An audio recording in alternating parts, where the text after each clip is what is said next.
had been prophesied of old and foreseen from the ancient days that its enemy would come upon Tlunrana. And the date of its doom was known, and the gate by which it would enter.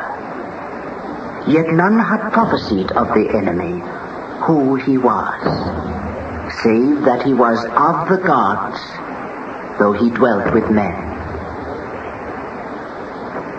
Meanwhile, Tlunrana, that secret lamasery, that chief cathedral of wizardry, was the terror of the valley in which it stood, and of all the lands round about it. So narrow and high were the windows, and so strange when lighted at night, that they seemed to regard men with the demonic leer of something that had a secret in the dark. Who were the magicians, and the deputy magicians, and the great arch-wizard of that furtive place? Nobody knew, for they went veiled and hooded and cloaked, completely in black. Though her doom was close upon her, and the enemy of prophecy should come that very night through the open southward door that was named the Gate of the Doom, yet that rocky edifice, Tlunrana, remained mysterious still, venerable, terrible, dark, and dreadfully crowned with her doom.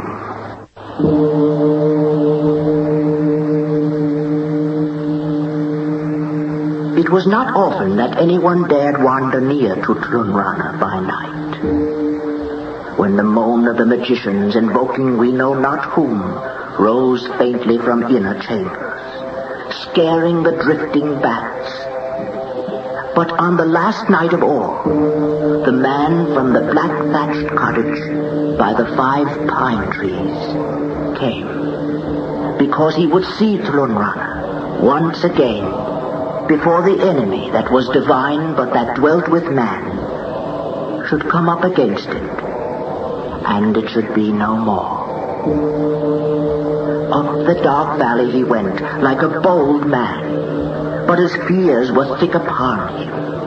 His bravery bore their weight, but stood a little beneath them. He went in at the southward gate that is named the Gate of Doom. He came into a dark hall, and passed up a marble stairway to see the last of Tlunrana.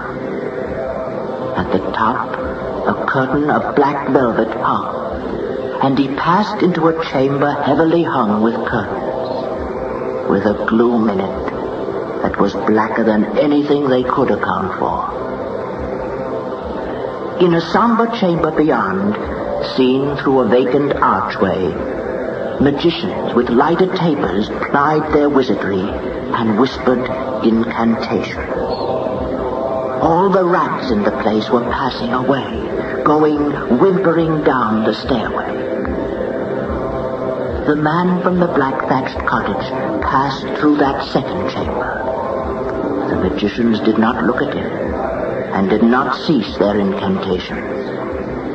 He passed from them through heavy curtains, still of black velvet, and came into a chamber of black marble, where nothing stirred. Only one taper burned in the third chamber. There were no windows. On the smooth floor, and under the smooth wall, a silk pavilion stood with its curtains drawn close together. This was the Holy of Holies of that ominous place. Its inner mystery. One on each side of the dark figures crouched, either of men or women, or cloaked stone, or of beasts trained to be silent. When the awful stillness of the mystery was more than he could bear, the man from the black-thatched cottage by the 5 pine trees went up to the silk pavilion, and with a bold and nervous clutch of the hand, drew one of the curtains aside.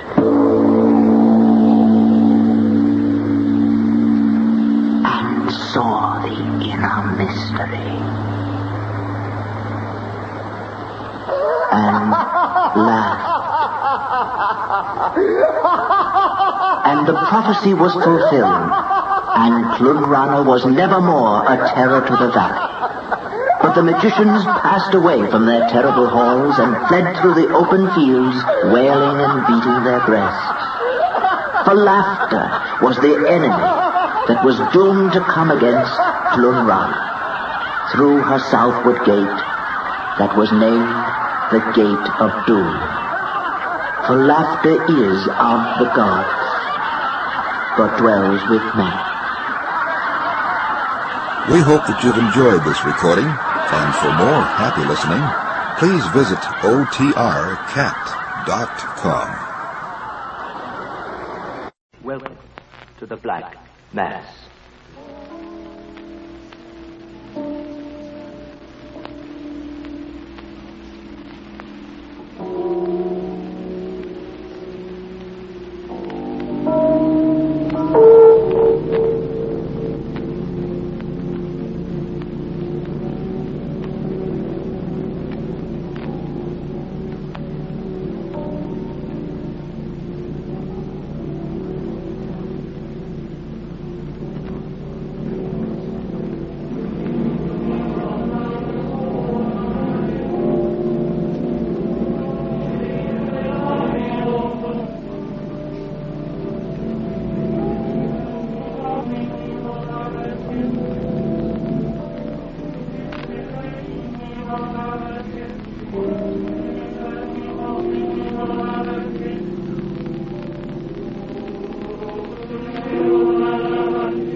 Tonight, two tales by Edgar Allan Poe. First, a story about a phantom that you might see in your own city streets at any time. Here is Bernard Mays to tell you about The Man in the Crowd.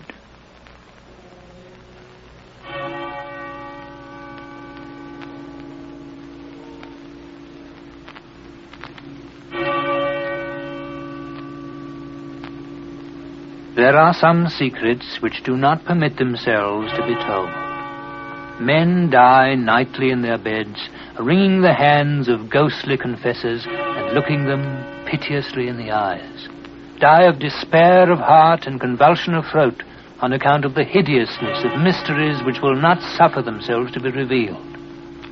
Now and then, alas, the conscience of man takes up a burden so heavy in horror that it can be thrown down only into the grave. And thus, the essence of all crime is undivulged.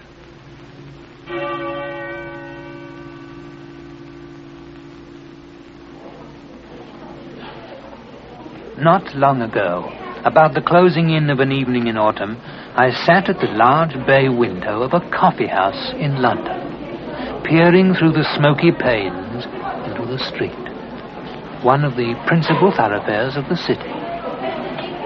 As the darkness came on, the throng momentarily increased. Two dense and continuous tides of population were rushing past the door. At first, I looked at the passengers in masses.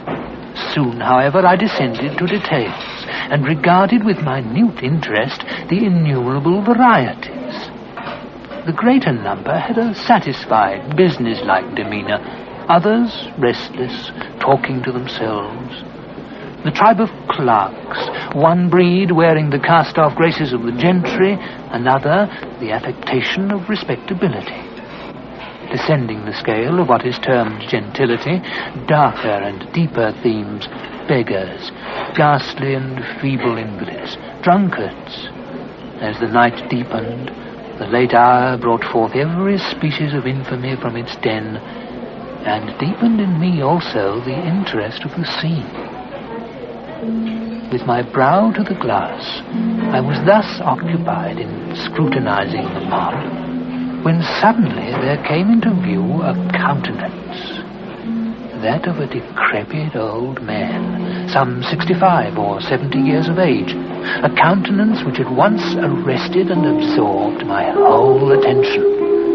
There arose within my mind the ideas of vast mental power, of caution, of penuriousness, of avarice, coolness, malice, of bloodthirstiness, of triumph, of merriment, of excess terror, of intense, of extreme despair.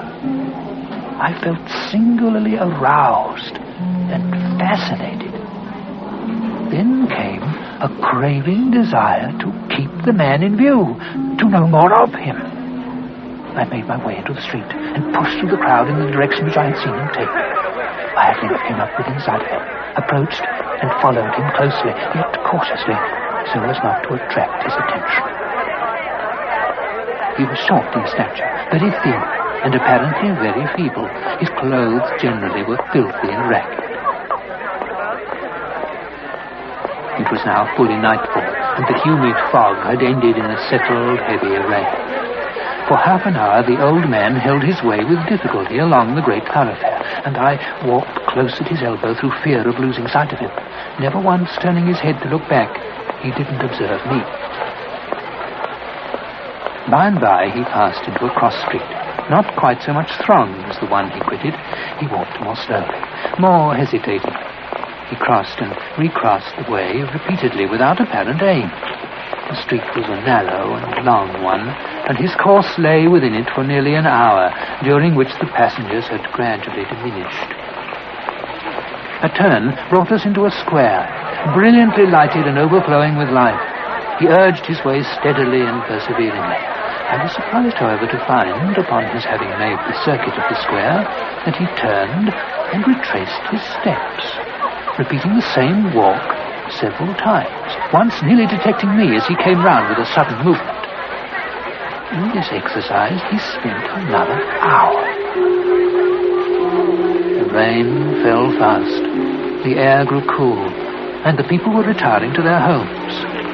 With a gesture of impatience, the wanderer passed into a by-street comparatively deserted. And down this, some quarter of a mile long, he rushed with an activity I couldn't have dreamed of seeing in one so aged.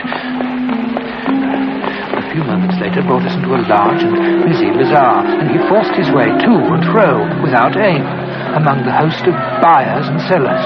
At no moment did he see me that I watched him.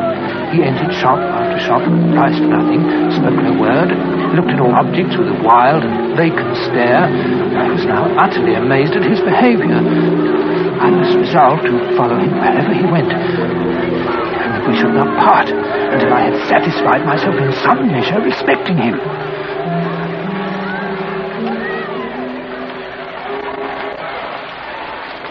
By 11 o'clock, the company were fast deserting the bazaar. A shopkeeper, in putting up a shutter, jostled the old man. He shuddered and hurried into the street, looked anxiously around him for an instant, and then ran with incredible swiftness through many crooked and peopled lanes, until we emerged once more upon the great thoroughfare whence we had started. It was still brilliant with gas, but the rain fell fiercely, and there were few persons to be seen. The stranger grew pale. Then, with a heavy sigh, turned in the direction of the river, and plunging through a great variety of devious ways, came out, at length, in view of one of the principal theatres. The audience were thronging from the doors. The old man gasped as if for breath and threw himself into the crowd. Eventually the company grew more scattered, and his old uneasiness and vacillation were resumed.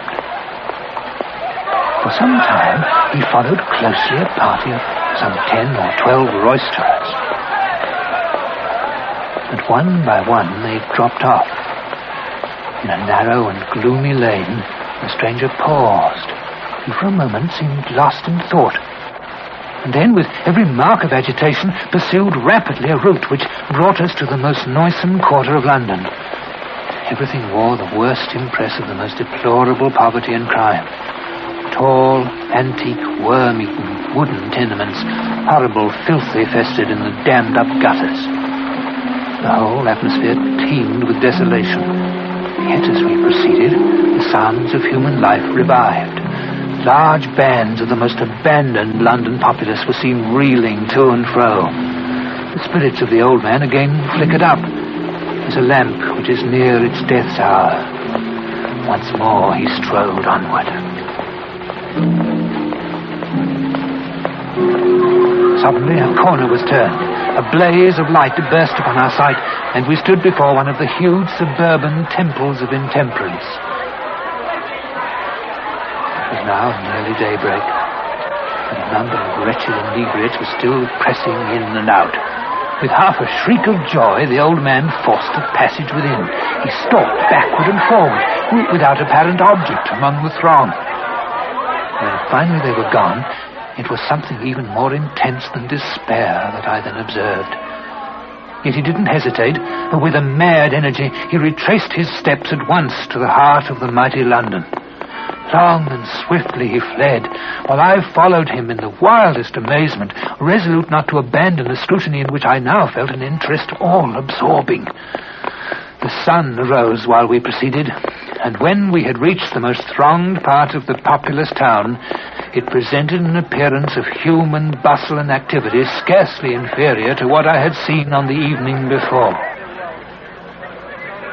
And here, long among the increasing confusion, did I persist in my pursuit of the stranger. But, as usual, he walked to and fro, and during the day didn't pass out from the turmoil in the street.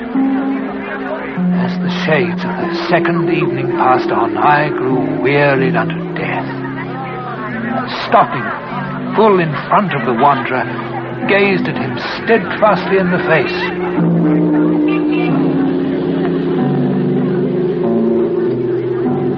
He noticed me not, but resumed his solemn walk.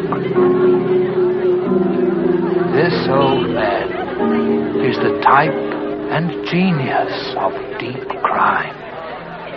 He refuses to be alone. He's the man of the crowd. It will be in vain to follow. I shall learn no more of him nor of his deeds, for he doesn't permit himself to be read.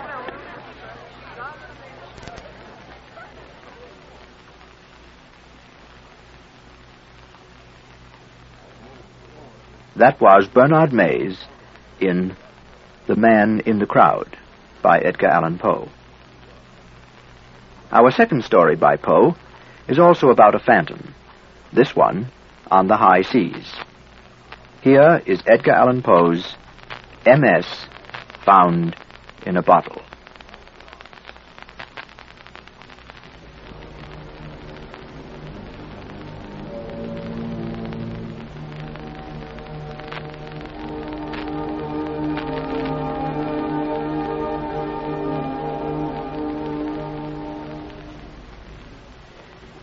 Of my country and of my family, I have little to say. Ill usage and length of years have driven me from the one and estranged me from the other.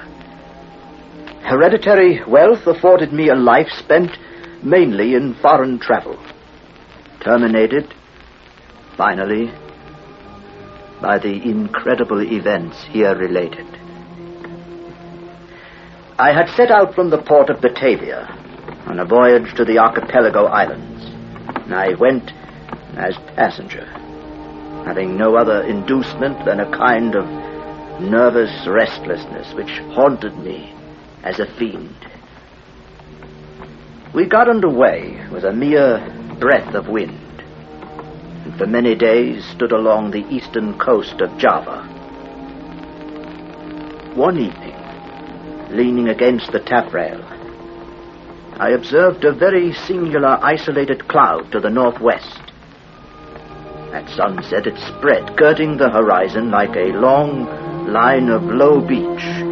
My notice was soon after attracted by the dusky red appearance of the moon and the very peculiar character of the sea. The water seemed more than usually transparent. The air became intolerably hot, and as night came on, every breath of wind died away. A more entire calm it is impossible to conceive. The flame of a candle burned upon the poop without the least perceptible motion.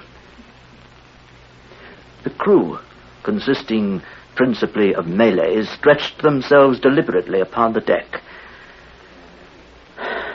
I went below, not without a full presentiment of evil.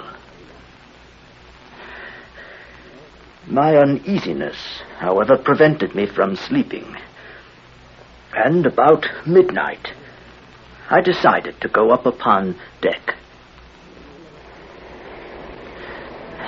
As I placed my foot upon the upper step of the companion ladder, I found the ship quivering to its very center. And in the next instant, a wilderness of foam hurled us upon our beam ends, and rushing over us fore and aft, swept the entire deck from stem to stern. The extreme fury of the blast proved the salvation of the ship.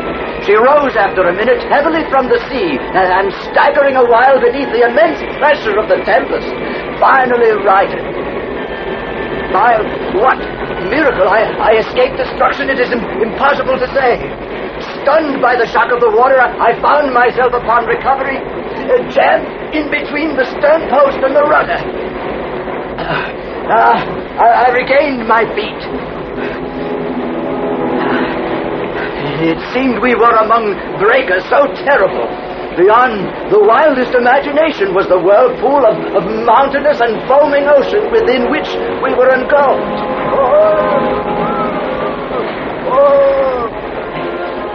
It was the old Swede. He came reeling aft. All on deck, with the exception of ourselves, had been swept overboard. And those below must have perished while they slept, for the cabins were deluged with water.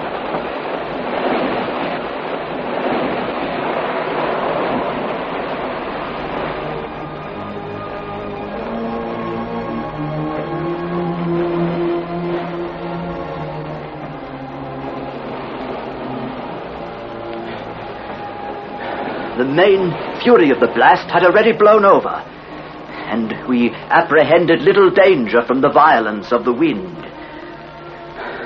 For 5 entire days and nights, during which our only subsistence was a small quantity of jaggery procured with great difficulty from the forecastle.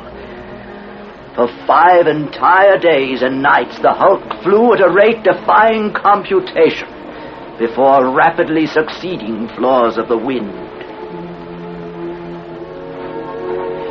Our course for the first 4 days was southeast by south.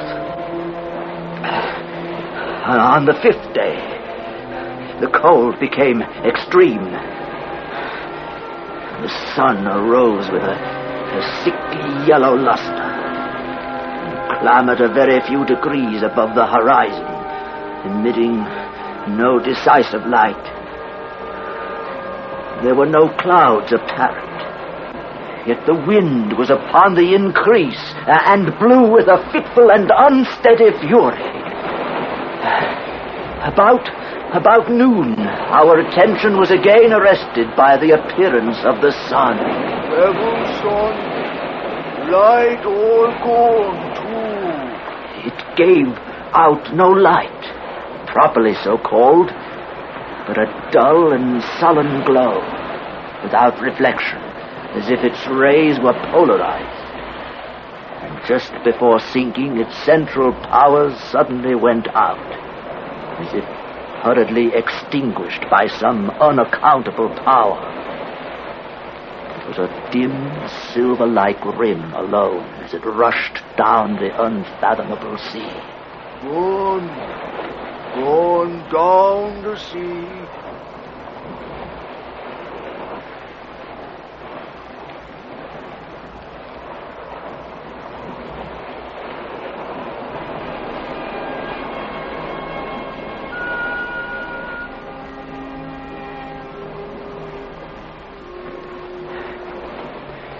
We waited in vain for the arrival of the 6th day.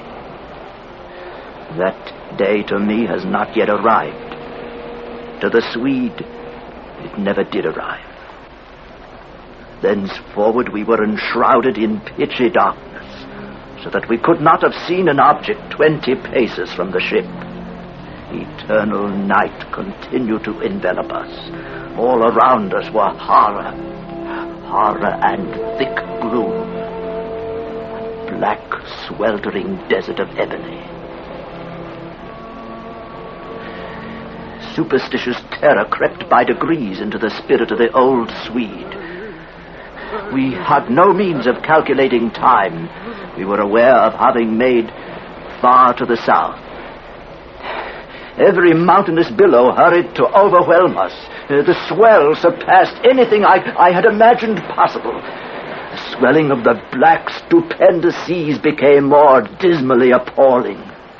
At times we gasped for breath at an elevation beyond the albatross.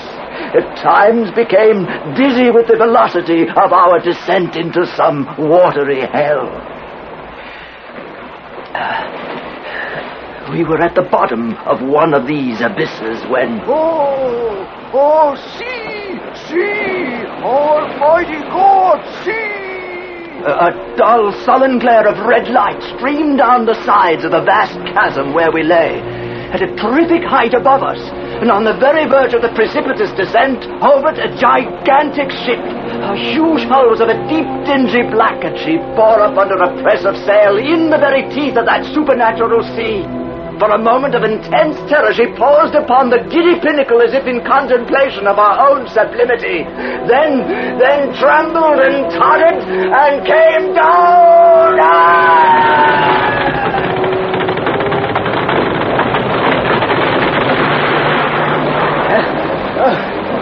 The shock of the descending mass had struck us. I had been hurled here upon the rigging of the stranger. And finally, dizzy, in a dream, I was on the deck. I staggered to the main hatchway, then secreted myself in the hold. Why? I can hardly tell. An indefinite sense of awe had taken hold of my mind.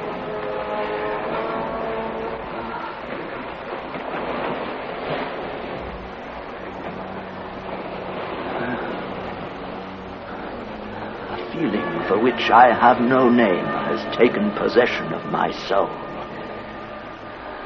A sensation which will admit of no analysis, to which the lessons of bygone time are inadequate, and for which I fear futurity will offer me no key. To a mind constituted like my own, the latter consideration is an evil. I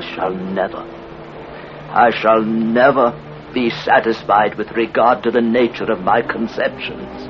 Yet is it not wonderful that these conceptions are indefinite, since they have their origin in sources so utterly novel? A new sense, a new entity is added to my soul.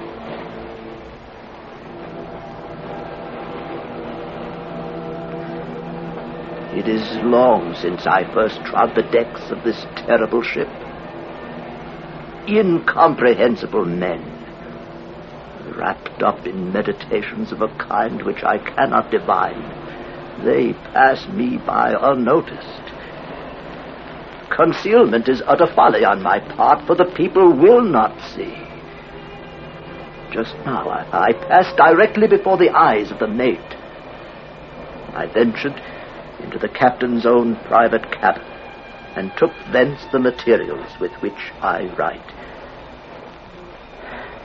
I shall from time to time continue this journal. It is true that I may not find an opportunity of transmitting it to the world, but I will not fail to make the endeavor. At the last moment, I will enclose the manuscript in a bottle and cast it within the sea.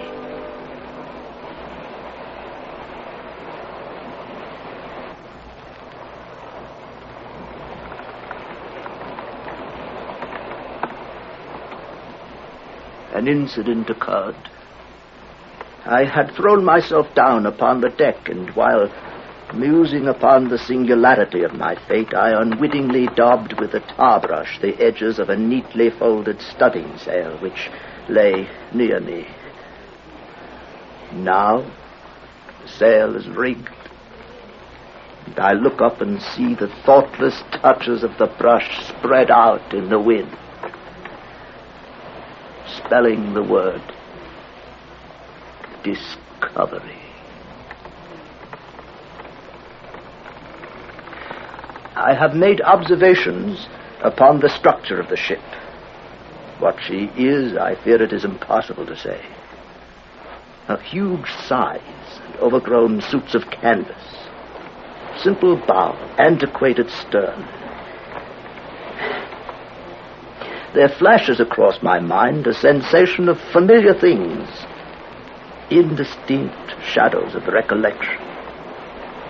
There is a peculiar character about the wood which strikes me as rendering it unfit for the purpose to which it has been applied. I mean its extreme porousness. It would have every characteristic of Spanish oak if Spanish oak were distended by any unnatural means. A curious apothegm comes full upon my recollection. It is as sure as there is a sea where the ship itself will grow in bulk like the living body of the seaman. I stood among a group of the crew. They paid me no manner of attention. They all bore about them the marks of a hoary old age. Their knees trembled, their shoulders bent. Their shriveled skins rattled in the wind. Their eyes glistened with the rheum of years. Around them, on every part of the deck, lay mathematical instruments of the most quaint and obsolete construction. I see the captain face to face in his own cabin, and I regard him with a feeling of irrepressible reverence and awe and wonder. The singularity of the expression which reigns upon the face, the intense, the thrilling evidence of old age, so utter, so extreme. His gray hairs are records of the past. His grayer eyes are sibyls of the future. His head was bowed down upon his hands, and it pored with a fiery, unquiet eye over a paper which I took to be a commission. He murmured to himself, and his voice seemed to reach my ears from a great distance.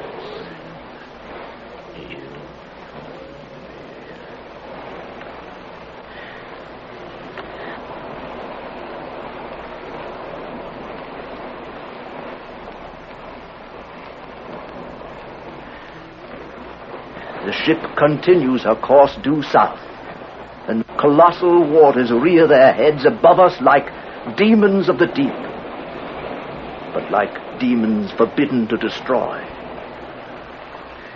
All in the immediate vicinity of the ship is the blackness of eternal night and a chaos of foamless water. But now, about a league on either side of us may be seen, indistinctly and at intervals, stupendous ramparts of ice towering away into the desolate sky and looking like the walls of the universe.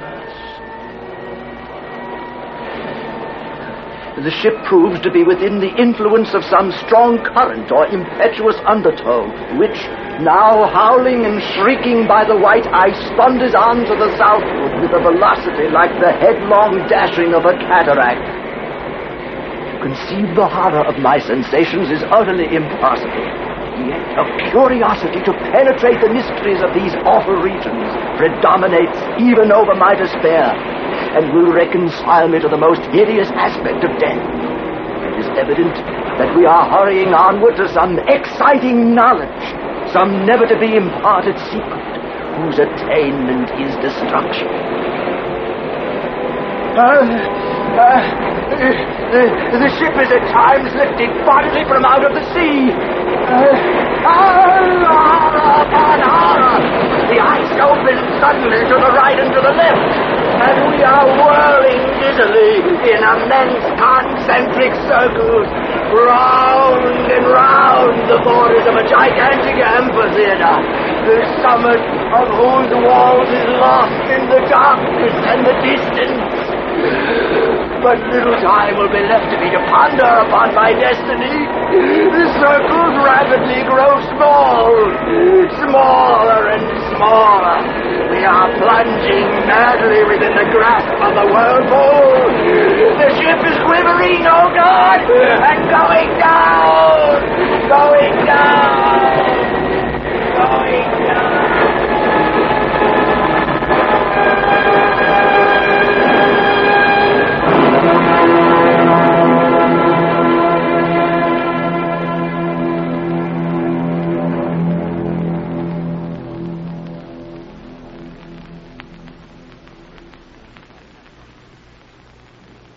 That was M.S.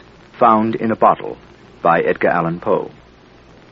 The technical production was by John Whiting, and the story was adapted and performed by your host of the Black Mass, Erik Bauersfeld.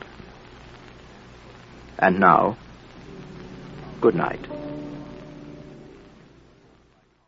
Welcome to the Black Mass.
Tonight, 2 stories about children and their elders. First, here is Auntie and her charge in a story by Nigel Neal called Oh, Mirror, Mirror.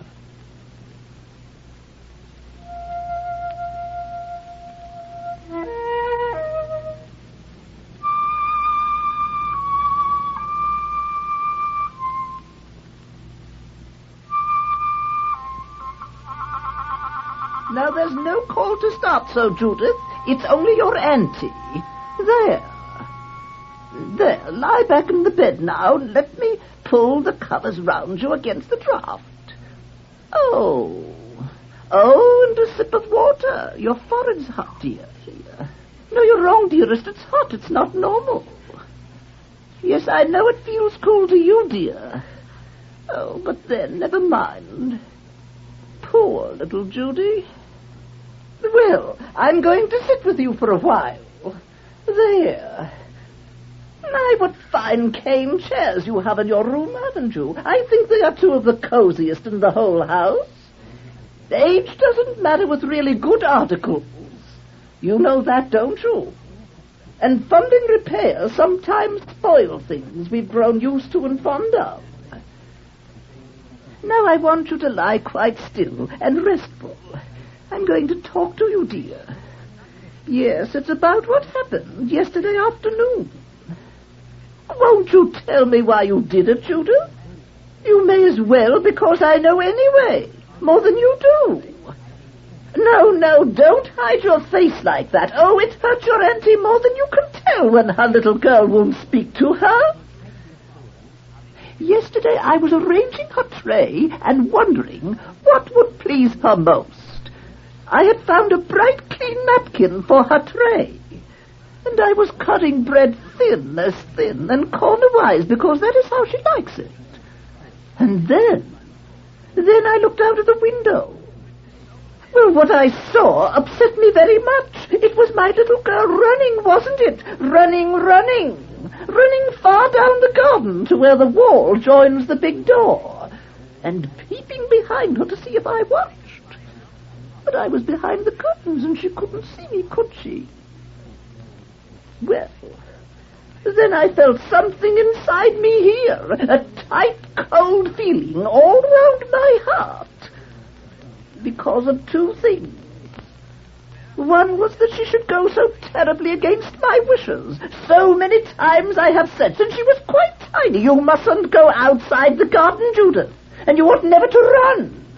But there she was, in spite of all I had said and done for her. It made your auntie extremely unhappy, Judith. But the second reason was sadder still. As I ran out onto the lawn, I was saying to myself, now she will have to be told everything, and it may break her heart. Something wicked has made her do this, and she must know so that she can resist it. That's what I said to myself as I was running down the path. She will have to be told. You weren't going very fast, were you, dear? You were so young, and I am your old aunt, and yet I caught up with you among the pear trees. Now I want you to take another sip of water. There. Are you quite comfortable? You must be very brave, dear. Give me your hand. Oh, such a frail little hand. Tight in mine. Very brave indeed, Judith. I'll have to tell you something that will be a very great shock. I'm going to be as gentle as I can, but it will still be a shock.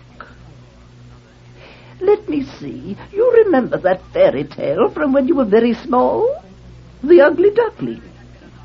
It looked so odd and different that the other ducks and everybody drove it away. And then it changed and grew into a beautiful swan. Do you know what beautiful is, Judy? You liked that story very much, didn't you? Now just think, dear, supposing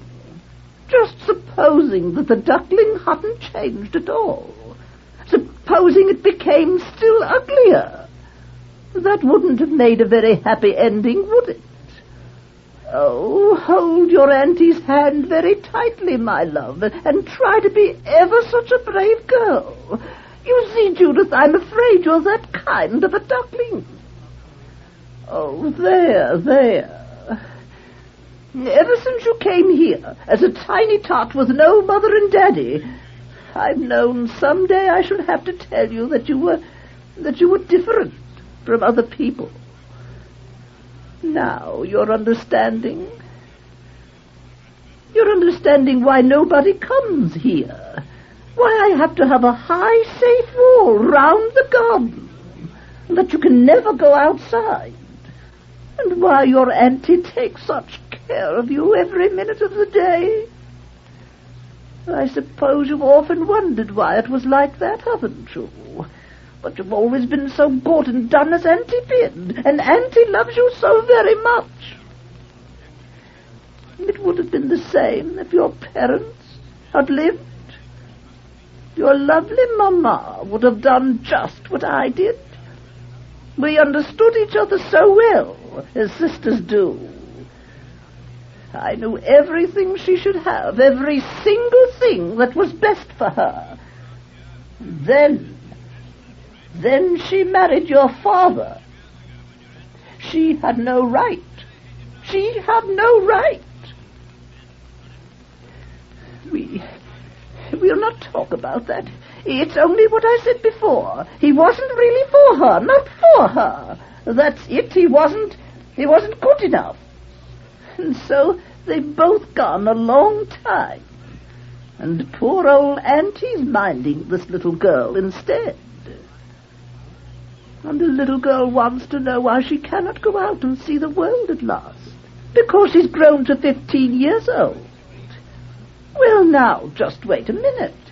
Here's the mirror down from its hook. I can rest it against the foot of the bed. Carefully does it when the frame is loose. Can you see into it, Judith? Raise yourself a little, dear. See? There. See the precious duckling. See her?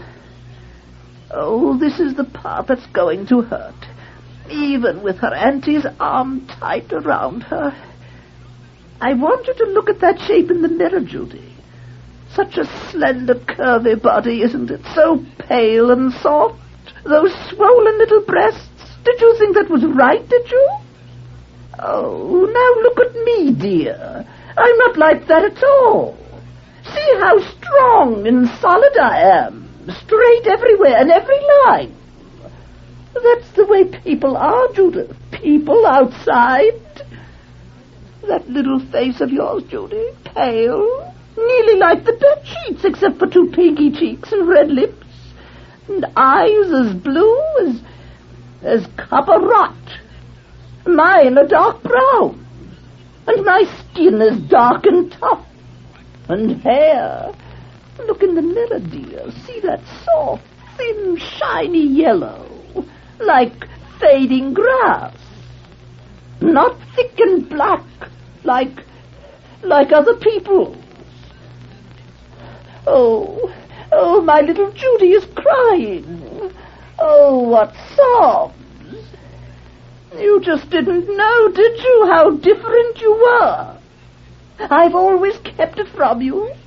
That is why there are no pictures of people in the rooms. I didn't want you to be hurt. Brown-skinned and hard they are, with strong black hair. And I'm one of them. I'm one of them. So I can go out and talk among them, and they don't know about you, these dark people. Only I think of my little girl at home. That's different. Now, Judy, do you know what would have happened if your old auntie hadn't cared for you yesterday and run to stop you and guide you back into this house? Do you know what would have happened if you had gone past the pear trees and the green water tank and up to the big door, and if it hadn't been locked, but it always is, and you had opened and walked outside? Oh, something very horrible, Judith. Something very horrible. You would have seen people like me, all like me, Judy, only not smiling, I'm afraid. You would have seen them halt in the distance and point and murmur to each other in their dry grey robes and move softly in the shadows. And presently, as you walked, you would hear tiny shufflings and mutterings, and you would glimpse a head of a person on the other side of a wall keeping pace with you, or a grey hand signaling in a doorway. Then things would come quietly through the hot dust. They would be people, and they would be following you, because you were different. Remember how all the animals were unkind to the ugly duckling. People can be far crueler, Judy. People can be far crueler. You might speak to one of them, but your voice would be tiny with fright. His head would turn away with eyes remaining on you. And he would talk loudly and hard, not to you, to the others. You would feel the whisper run through, sealing them against you. And teeth and eyes would shine out from the whole band of them. And then they would be thrustling, jostling, and screaming, and all the roads clattering with laughter. Look at the eyes! They would shout, look at the eyes, see how it cries! There it is, running, running, running! And the shouts would become the echo of your own feet, beating along the middle of the lanes, and the stones ringing under them, running, running until you couldn't run any longer. And behind they would be coming, closing in on you, getting closer and closer, like one of those dreams Auntie calls nightmares. But this time it would be true, Judy. Oh, perhaps in your dreams you know. It's terrible, Judy. Oh, it's terrible to be different. Terrible, terrible. But your auntie's here. She understands. And there's a high wall and nothing to be afraid of that they don't see inside. And when you make that singing, or sit watching the clouds and wondering, or tremble at the thunder, there's only Auntie to know that you're doing what no one else does. Isn't there? Your Auntie's your friend who understands. Oh, my Judy is brave, and she won't cry any more now, will she? Just one last look in the mirror at that strange little face, so that she'll know finally what her auntie meant. Look, Judy. Look into the mirror. Oh, my poor little girl, can't she bear to look, can't she then? Don't hide in the bedclothes, dear. You're never strange to me, you know. You're never strange to me. Take the mirror away. Oh, wait, Judith, wait. Wait. I've something for you. I knew what a horrible shock it would be, and I got something that might help my little girl to bear it. There, right in her little hand. Do you know what it is? Do you know what it is, dear? It's a bottle of stain. Yes, stain. Quite harmless brown stain. Here, look. Look, it smells rather sweet, doesn't it? Smell. Now, if she wants, she can put a little into her washing water to darken those hands and those pink and white cheeks. It may burn a little bit, dear, but when she looks into the mirror, she won't seem so different after all. She can pretend to be like me, can't she? And after that, we must simply be patient and auntie-loving. Because we haven't so very long in this world, have we? No, not very long. Now, if the little girl stops crying and lies quietly and still, she shall have a plate of bread and butter, cut just as she likes it, and some secret little treat. Her auntie will sit with her in this beautiful cozy room, and we shall have a game of Ludo. For I understand. I do understand my Judy, and she's my very own. She's my very own for always.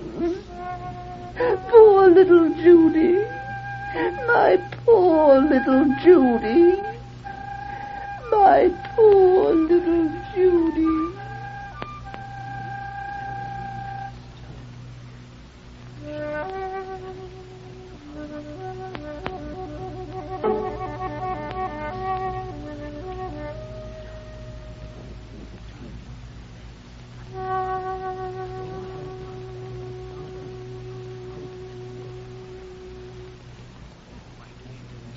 That was Oh Mirror, Mirror by Nigel Neal.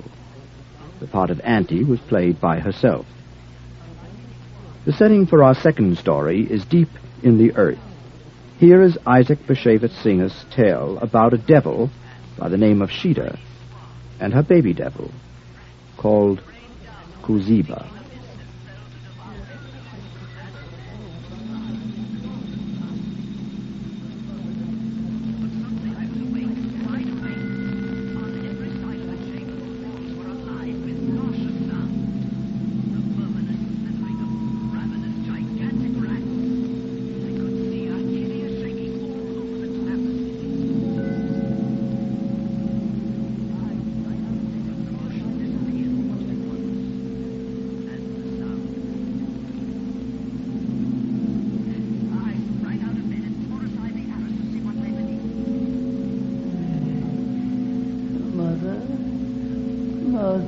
There, Cusiba. Shh, no. Oh, it's time for your medicine. Yes, and soon the fever will be all gone. Here now, copper juice and devil's dung, darkness of ditch, and droppings of red crow. There now. Just the way you like it. And soon your fever will be all gone. Now, sleep, Cusiba. Sleep.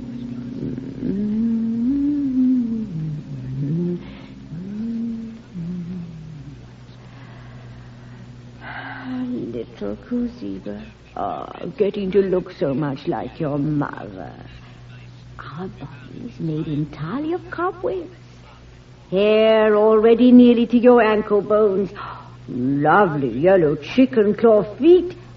And your wings, dear. Oh, they're going to be great, beautiful bat wings, just like mine.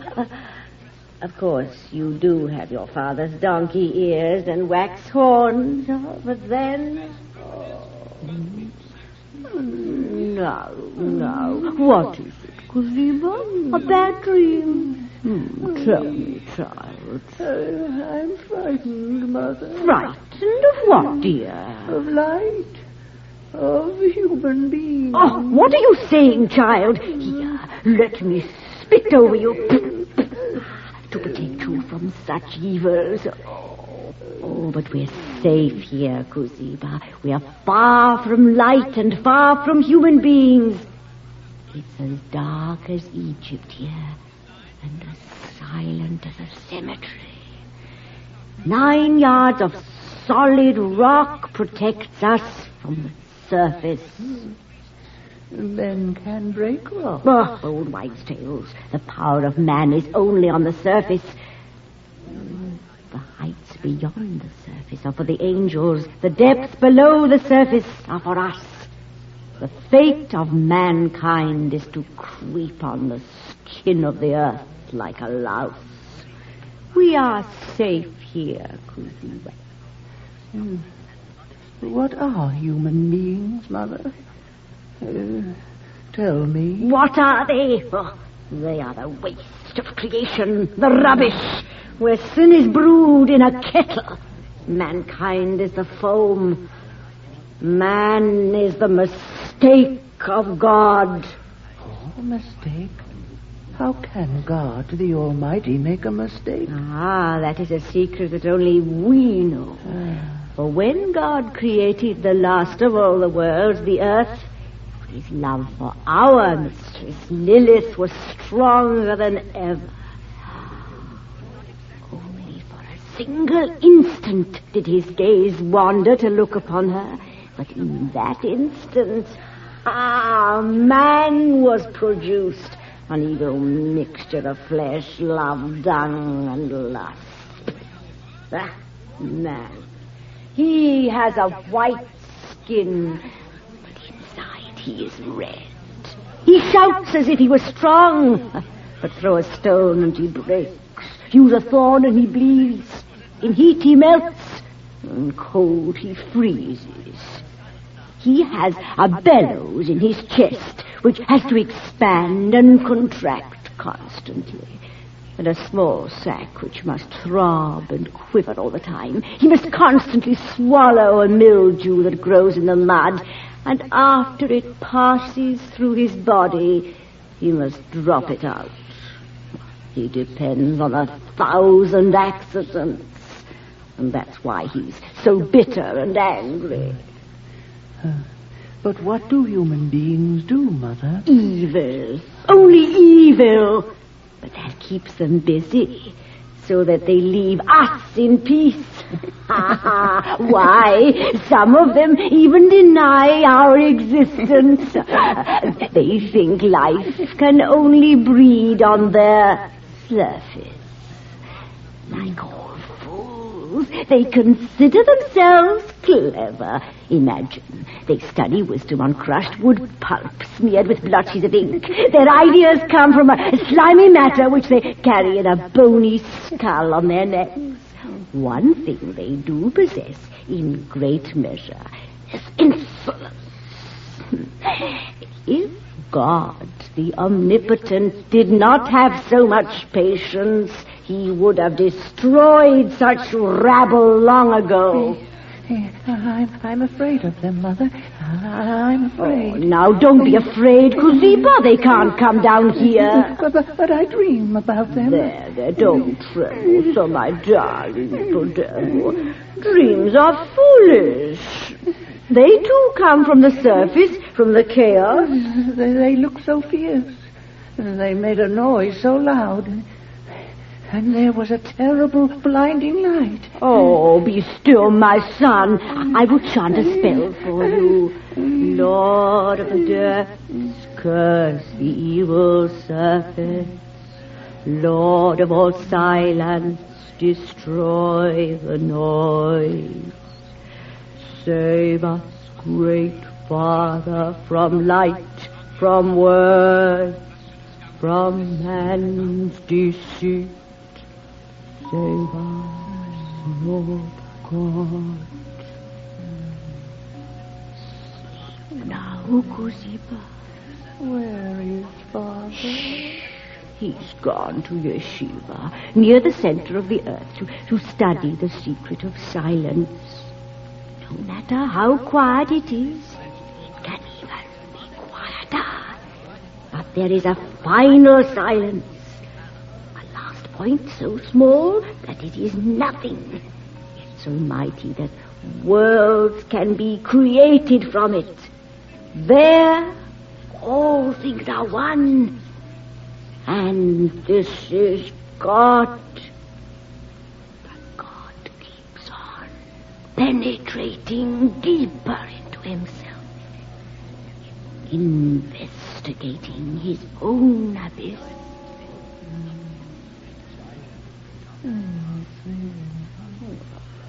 Sleep, Cusiba.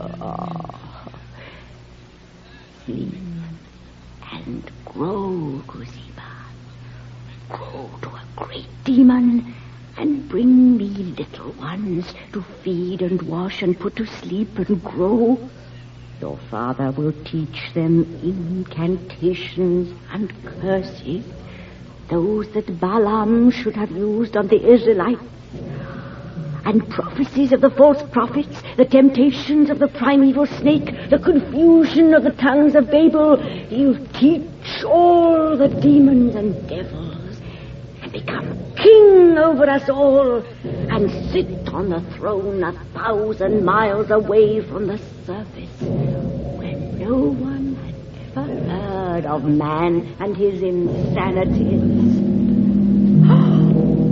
Oh! Mother! Help! Help, demon! Oh, Cusiba! Run! We're going run! The walls are crashing! Our passage are filled with rocks! We cannot see! The light, Mother! The rocks were above it, blinding, terrible,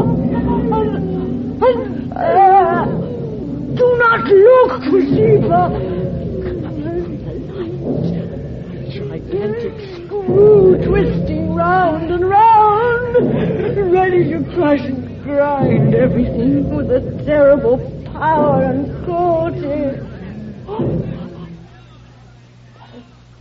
It stops.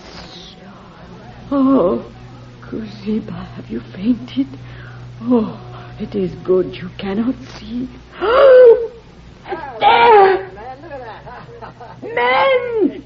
Looking down. Oh! Hideous! Hideous monsters! Oh, Satan preserve us. Oh, Asmodeus. Oh, Lilith, bless and save us. Not because of me, but think of my husband, who will soon be your rabbi and great teacher of all your demons, and my child. Think of my child and save us, oh Lilith. Oh, Asmodeus, oh Satan. Oh. They are gone. Oh, praise be, they are gone. Only the ball of light and their stench remains. Cusiba, wake up, quickly. We are in great danger. Come, wake up. Oh, Mother, the light. Oh, the light. There, Cusiba, do not be frightened. We must find a way out. We cannot stay here. There. The down are all cut off. Well, there is a saying that if you cannot go down, you have to go up. We shall have to go up, Cusiba, up to the surface. We shall have to climb. Hold tight to me, Cusiba. I have heard that there are caves on the surface, and marshes, and graves, and dark rocky crevices, and dense forests, and empty deserts. Man has not covered the whole surface. There are others like us, exiles from our world. Demons, imps, goblins, shadows. The light, Mother. I am afraid of the light. There. Do not be afraid of the light, for we know that the last victory will be to darkness. Until then, we demons who were forsaken or driven out will have to suffer patience. The time will come when the light of the universe will be extinguished. All the stars will be snuffed out. All voices silenced. There will be no more surfaces. God and Satan will be one. The remembrance of man and his abominations will be nothing but a bad dream, which God had spun out for a while to distract himself in his eternal night.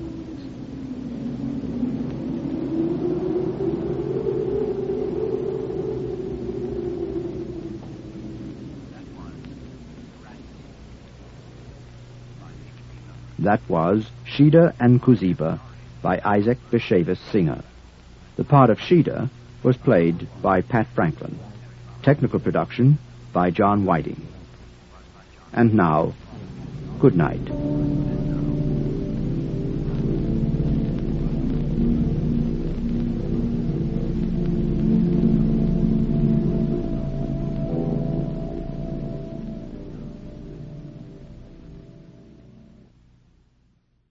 Welcome to the Black Mass.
Tonight, 2 stories about animals.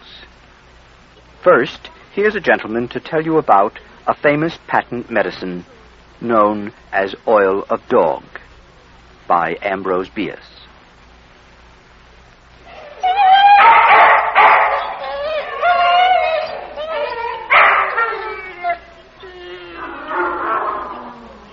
My name is Buffer Bings. I was born of honest parents in one of the humbler walks of life. My father being a manufacturer of dog oil, and my mother having a small studio in the shadow of the village church, where she disposed of unwelcomed babies.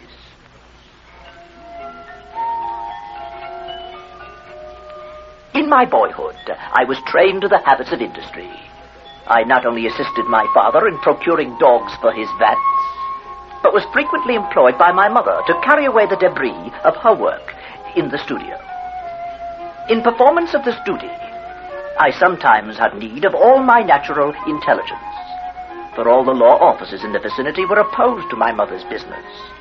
They were not elected on an opposition ticket, and the matter had never been made a political issue. It just happened so.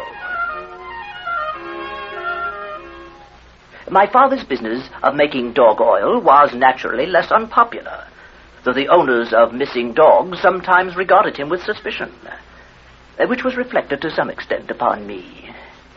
My father had as silent partners all the physicians of the town, who seldom wrote a prescription which did not contain what they were pleased to designate as oil of canine.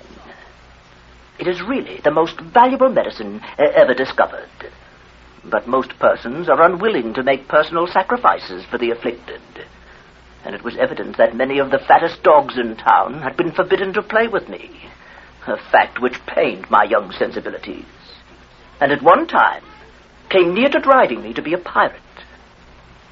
Looking back upon those days, I cannot but regret, at times, that by indirectly bringing my beloved parents to their death, I was the author of misfortunes profoundly affecting my future.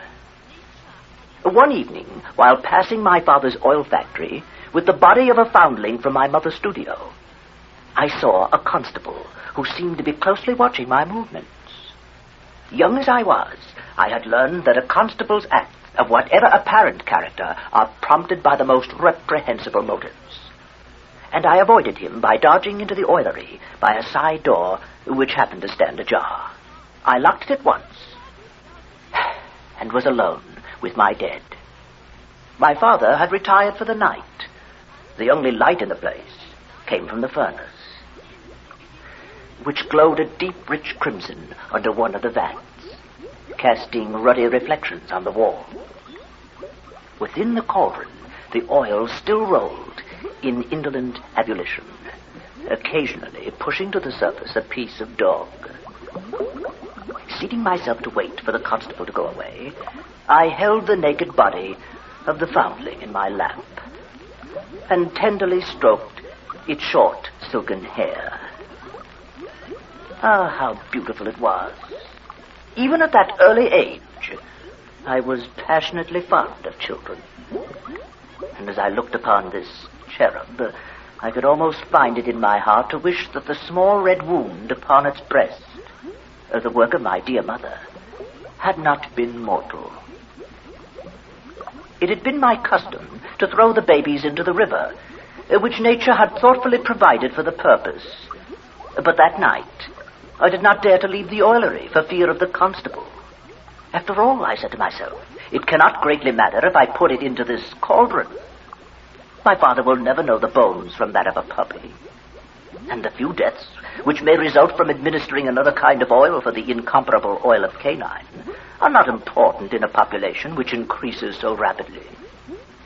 In short, I took the first step in crime and brought myself untold sorrow by casting the baby into the cauldron.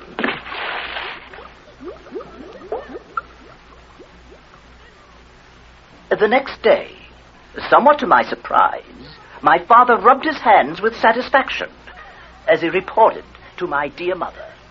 Amazing. Simply amazing. What is it, dear? You're absolutely radiant. Do tell us what has happened. Astounding. They said they never saw anything like it. Never saw anything like what, my dear Mr. Beans? The oil. This morning's vats produced the finest quality oil that was ever seen. They all said so. The physicians to whom I showed the samples pronounced it the finest ever. Well, dear, what did you do to improve it so? Do tell us, for heaven's sake. But that's just it. I have no knowledge whatsoever as to how the result was obtained. The dogs were treated in all respects as usual. They were, in fact, of a very ordinary breed. Was that not so, Buffer? Buffer! I deemed it my duty to explain, which I did. though palsied would have been my tongue if I could have foreseen the consequences. Mr. Bings, how very disconcerting that for so long we should have been ignorant of combining our industries. True, Mrs. Bings. And we must take immediate measures to repair our error. Certainly so, Mr. Bings, certainly so. First thing, we shall remove my studio to a wing of the factory building. This very evening we shall begin. Oh, Buffer dear, what greater joy might a beloved son bring to his beloved parents than an enterprising mind? And my duties in connection with the business ceased. I was no longer required to dispose of the bodies of the small superfluous, and there was no need of alluring dogs to their doom, for my father discarded them altogether, though they still had an honorable place in the name of the oil. So, suddenly thrown into idleness, I might naturally have been expected to become vicious and dissolute. But I did not. The holy influence of my dear mother was ever about me to protect me from the temptations which beset youth. And my father was a deacon in the church. Alas, that through my fault these estimable persons should have come to so bad an end.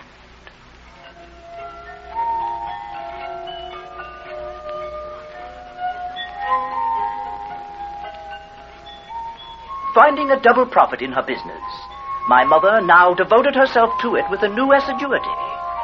She removed not only superfluous and unwelcome babies to order, but went out into the highways and byways, gathering in children of a larger growth, and even such adults as she could entice. My father, too, enamored of the superior quality of oil produced, purveyed for his vats with diligence and zeal. The conversion of their neighbors into dog oil became, in short, the one passion of their lives. An absorbing and overwhelming greed took possession of their souls, and served them in place of a hope in heaven. So enterprising have they now become that a public meeting was held. And we are resolved, Mr. and Mrs. Bings, that our censuring must needs be severe if your invasions upon the population continue. We assure you that further raids will be met in a spirit of hostility by one and all. My poor parents left the meeting broken-hearted, and I believe not altogether sane. Anyhow, I deemed it prudent not to enter the oilery with them that night, but slept outside in a stable. About midnight, some mysterious impulse caused me to sneak through an open window into the furnace room, where I knew my father slept now. The fires were burning as brightly as if the following day's harvest was expected to be abundant. One of the large cauldrons was slowly walloping with a mysterious appearance of self-restraint, as if it bided its time to put forth its full energy. And my father was not in bed. He had risen in his nightclothes and was preparing a noose in a strong cord. From the looks which he cast at the door of my mother's bedroom, I knew too well the purpose he had in mind. Speechless and motionless with terror, I could do nothing in prevention or warning. Suddenly, the door of my mother's apartment was opened, noiselessly, and the two confronted each other, both apparently surprised. The lady also was in her nightclothes, and she held in her right hand the tool of her trade, a long, narrow-bladed dagger. For one instant, they looked into each other's blazing eyes, and then sprang together in indescribable fury. Round and round the room they struggled, the man cursing, the woman shrieking, both fighting like demons. Sheeta striking with the dagger, he to strangle her with his bare hands. I know not how long I had the unhappiness to observe this disagreeable instance of domestic infelicity. But at last, after a more than usual vigorous struggle, the combatants suddenly moved apart. My father's breast and my mother's weapon showed evidences of contact. For another instant, they glared at each other in the most unamiable way. Then, my poor wounded father feeling the hand of death upon him, leaped forward, unmindful of resistance, grasped my dear mother in his arms, dragged her to the side of the boiling cauldron, collected all his failing energy, and sprang in with her. In a moment, both had disappeared, and were adding their oil to that of the committee of citizens who had called the day before with an invitation to the public meeting.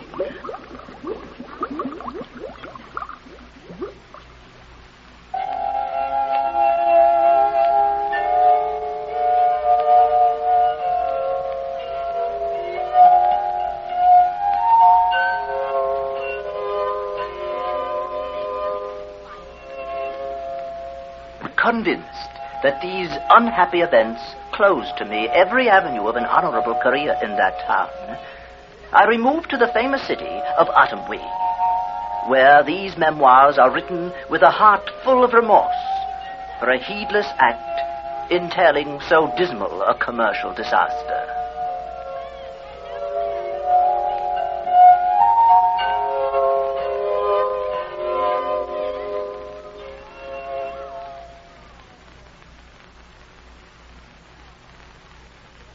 Oil of Dog by Ambrose Bierce. And now, a story by Saki about two lady horsemen and a hyena.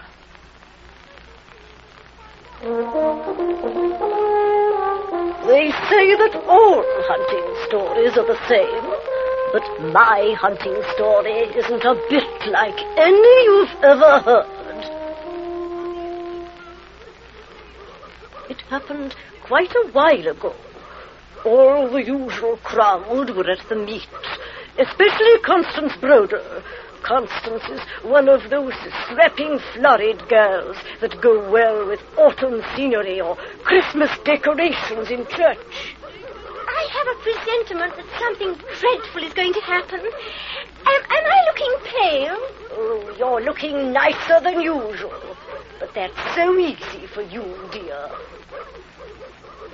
Constance and I were well mounted, and we had no difficulty in keeping ourselves in the first flight, though it was a fairly stiff run.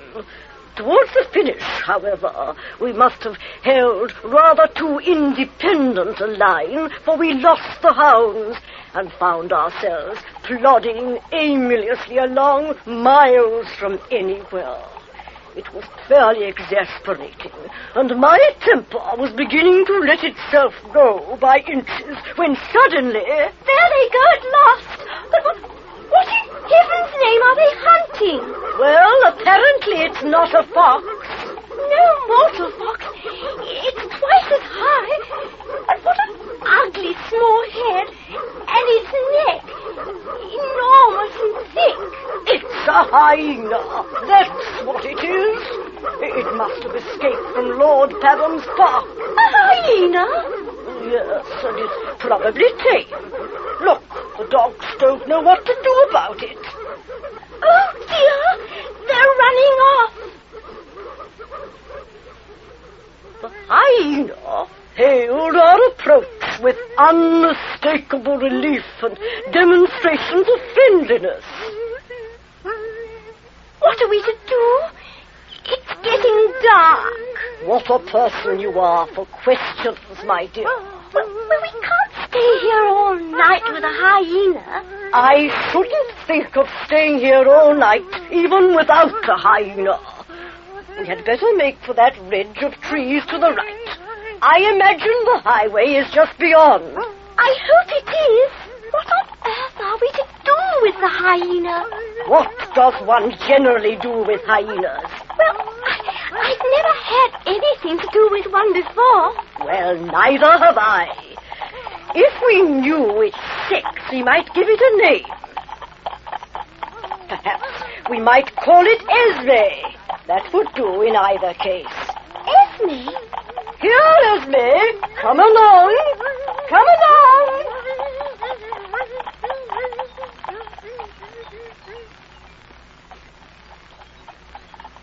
There must be a gypsy encampment nearby. Gypsies? Why do you say that? We just passed a baby, a half-naked gypsy brat. What was he doing there? Picking blackberries, obviously. There. Esme has probably frightened it. Esme? Esme? Come along here. Esme? What have you got there? Esme?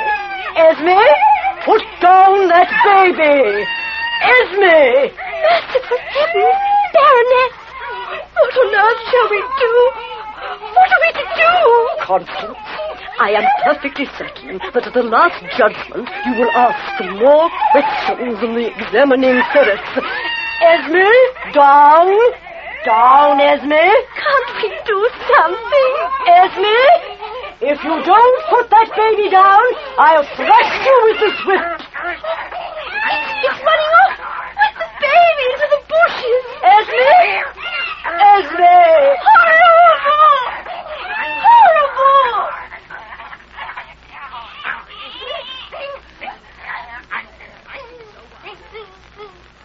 Well, Constance, I really don't know what more I can do. We'd best get along. Esme can catch up. Come along.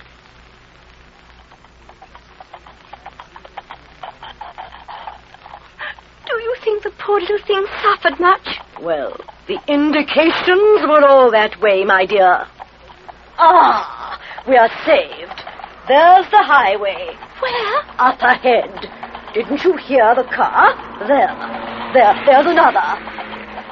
Ah, here comes Esme. There, Esme. Naughty. You're a naughty hyena. Can you let that ravening beast trot by your side? Oh, dear. What is it hanging from his mouth? I can't quite tell, dear. Now pay attention. There's the road ahead. Don't run ahead, Esme.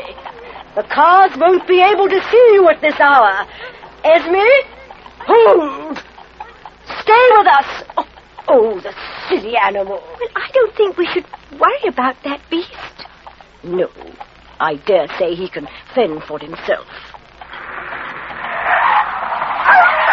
Oh, Esme, what did I tell you? What did I tell you? Ladies, was this your dog? I'm dreadfully sorry. You have killed my Esme. I'm so awfully sorry.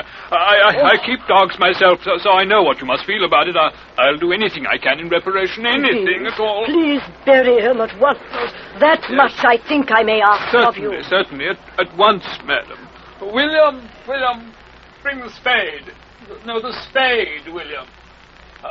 I saw. What a magnificent fellow. I'm afraid he must have been rather a valuable animal. Well, he took second in the puppy class at Birmingham last year. Oh, don't cry, dear. It was all over in a moment, I'm sure. He couldn't have suffered much. Oh, look here. You simply must let me do something in reparation. I couldn't think of it. But I insist. No, I couldn't think of it. But as he persisted, I let him have my address. Lord Pevham never advertised the loss of his hyena. When a strictly fruit-eating animal strayed from his park a year or two previously, he was called upon to give compensation in 11 cases of sheep worrying, and practically to restock his neighbor's poultry yards. And an escaped hyena would have mounted up to something on the scale of a governmental grant. The gypsies were equally unobtrusive over their missing offspring. I don't suppose in large encampments they really know to a child or two how many they've got. There was a sequel to the adventure, though. I got through the post a charming little diamond brooch with the name Esme set in a sprig of rosemary. Incidentally, too, I lost the friendship of Constance Brodel. You see, when I sold the brooch, I quite properly refused to give her any share of the proceeds. I pointed out that the Esme part of the affair was my own invention, and the hyena part of it belonged to Lord Pebham, if it really was his hyena, of which, of course, I've no proof.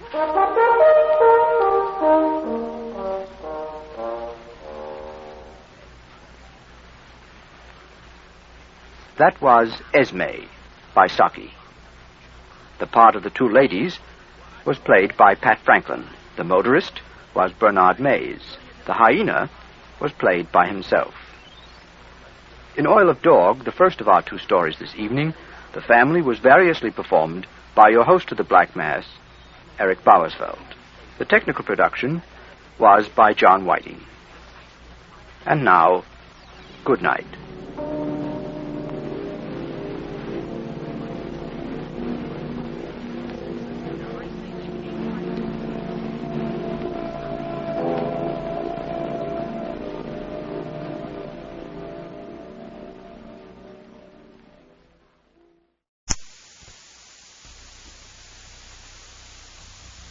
Welcome to the Black Mass.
On this program, you will hear The Outsider by H.P. Lovecraft.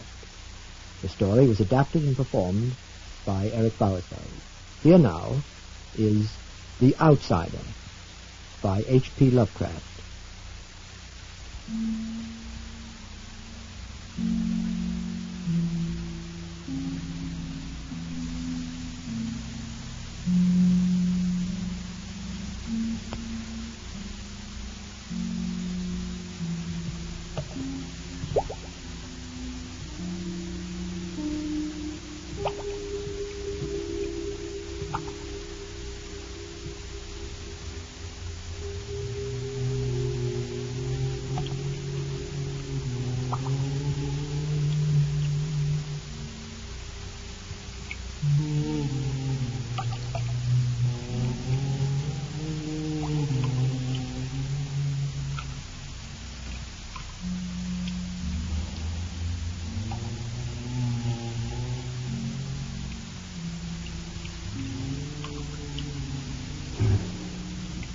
Unhappy is he to whom the memories of childhood bring only fear and sadness.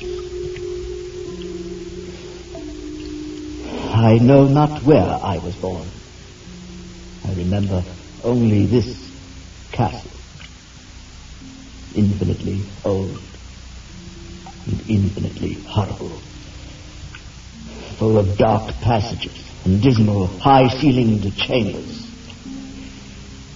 The stones in the crumbling corridors seemed always hideously damp, and the smell everywhere, coming up out of the deeper passages from the remains there. The generations of bones had led endlessly down into the earth.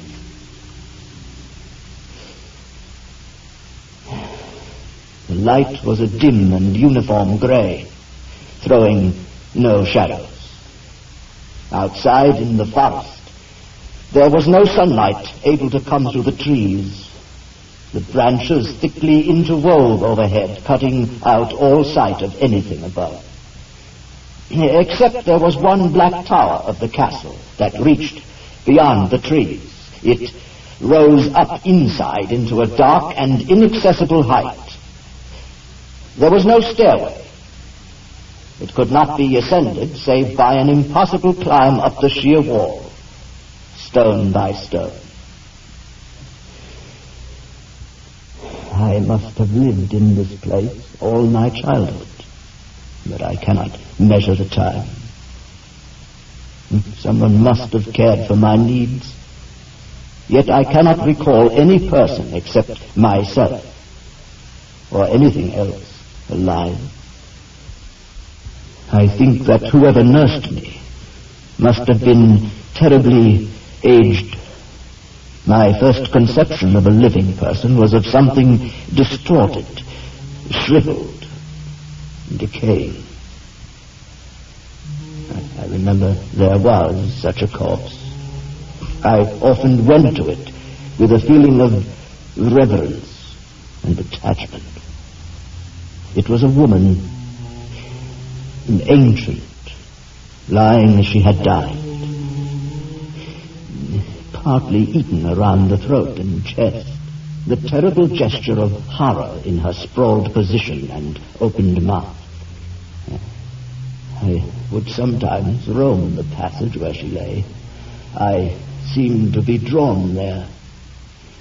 I wanted to kneel before it, to lie my head against it. Once I recall, I reached out to touch her, and she seemed to draw away in horror as if some instinct of recoil had penetrated to the very bones of the hideous thing. It fell off the ledge, breaking apart on the stones below. I dared not touch her again. Otherwise, to me, there was nothing grotesque in the bones and skeletons that populated my world. They were to me more natural than the colored pictures of living people I found in many of the ancient books that lined shelves and piled corners. From such books, I learned all that I know. No teacher urged or guided me. And I do not recall hearing any human voice in all those years, not even my own. Although I read of speech, I had never thought to try speaking aloud myself. I felt conscious of youth because I remembered so little.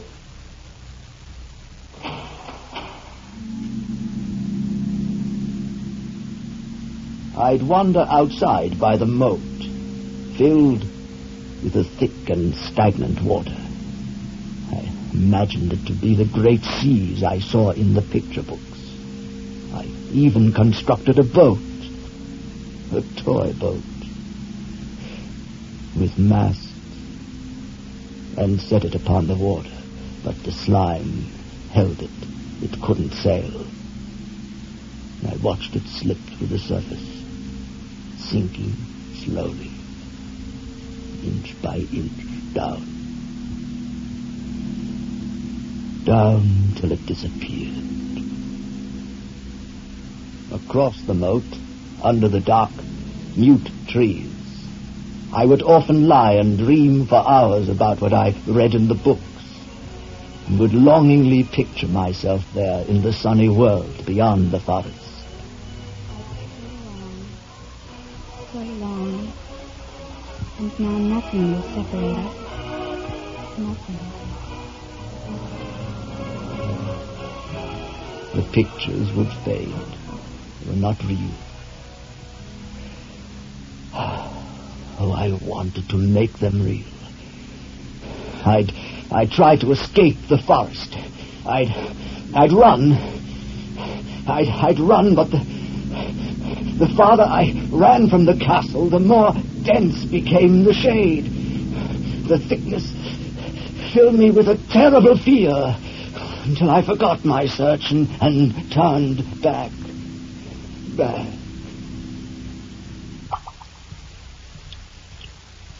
So through endless twilights I dreamed and waited. For what? Only skulls looked up at me, their gaping jaws, their silence. In my madness, I'd crush them. Who put me here? Why? My longing for light grew so frantic I could rest no more. The tower that reached up into the dark absorbed me. I stood beneath it and raised my hands into the abyss. There must be a way. There must be.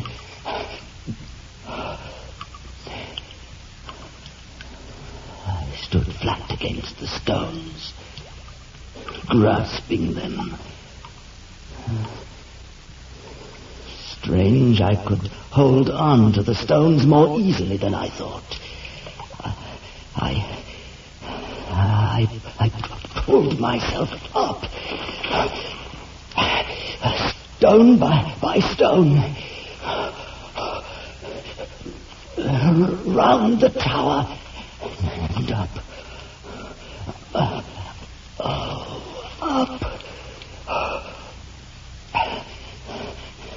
I stopped and looked above.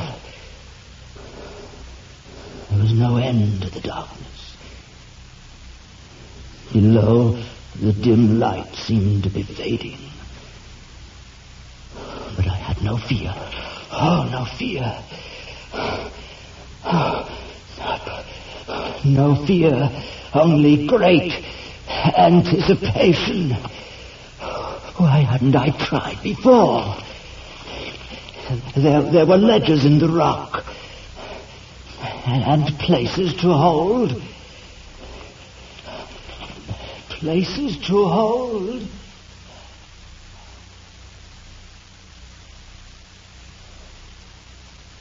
Hours later, I had reached the top. I clung to the stone, my head against a roof, a stone panel that would lift. Oh, the climb had strengthened, not weakened me. Oh, it took mere effort now to brace my shoulders against it and push up and out from the wall. The effort, the strain was pure joy. I felt as if something else was working, some other thing in me that drew me out.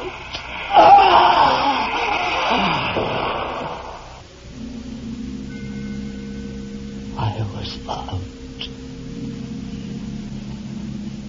Stone had fallen shut, but I had reached the outside. And overhead was the radiant full moon. I had never seen it before except in dreams and in vague visions. Memory. Ah, sweet light fell upon me like...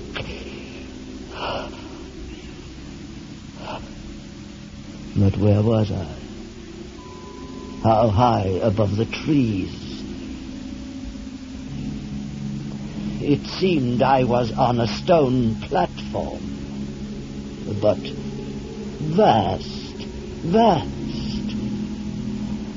an observatory. But there were columns about, broken, and beyond the platform other stones, small ones with inscriptions and dates. Between the stones,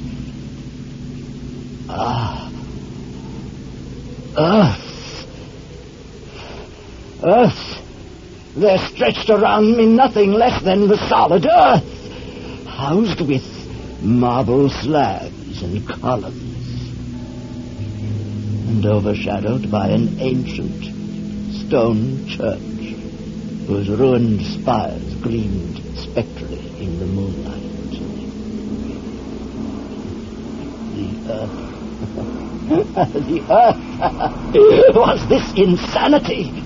Or dreaming? There was a familiarity. Oh, but no, this was the world, and I would go forth to meet it. There were meadows with the smell of grass and trees that did not cover the sky. Oh, and houses. Some ancient ruins that my mind tried to reconstruct, but others with lights. I could see figures inside. Lights. My mind played tricks. If I looked too long, the lights would fade. The figures melt away. The walls seem ancient, ruined. As if my own castle back there. No, I wouldn't. I walked on. I almost knew the road. On. In a direction. Yes. Inevitably in a direction.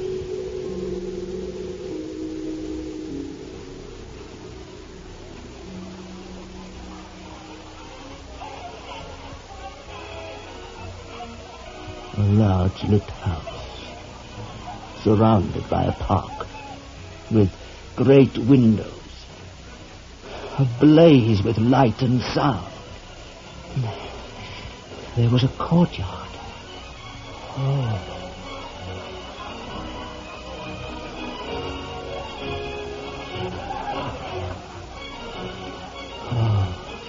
This was the world.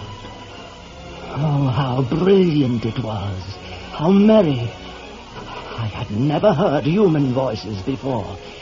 Yet it was familiar to me. Some of the faces seemed to hold expressions that brought up remote recollections. Oh, they smiled. They talked to each other. They laughed. Oh, world. The windows before me were two doors. I put my hands to each to enter. And pushed open into the joyous room. And the people became silent. They all stared with a strange and familiar expression. I tried to speak to them, but it was hard to speak. No! I walked toward them, but they fled. Every face distorted. Screams, hands covering their eyes. Stumbling away. Wait. Like mist, they faded before me. They seemed to melt into the walls, through doors, dragging each other. No, wait!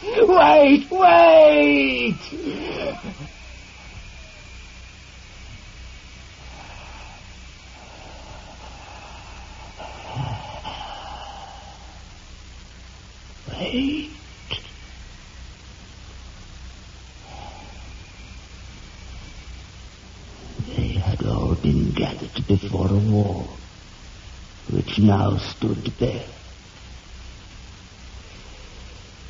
with gilded designs bordering an archway, but the arch was glass, reflecting the room. There was only one figure in it, vague as I approached. Then more and more clearly I could see it.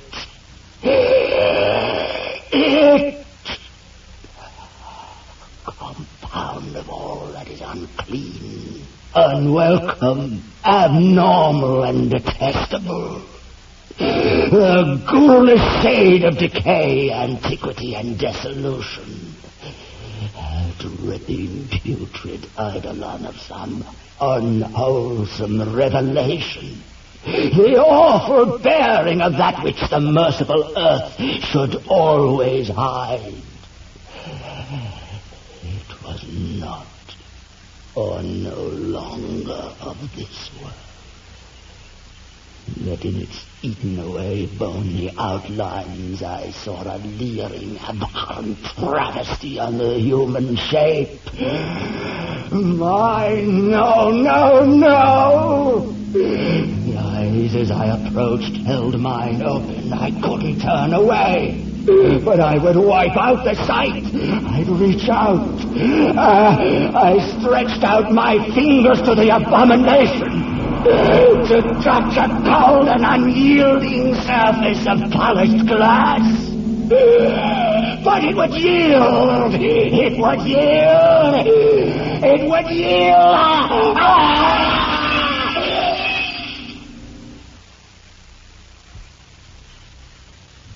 At that last moment, I had recognized him. When I returned to the graveyard, the stone door was immovable. Now I ride with the mocking and friendly ghouls on the night wind, and play by day in the catacomb. I know that light is not for me, save that of the moon. Yet in my new wildness and freedom I welcome the bitterness of alienage, for I know always that I am an outsider, stranger in this century, for a time, a stranger among those who are still men.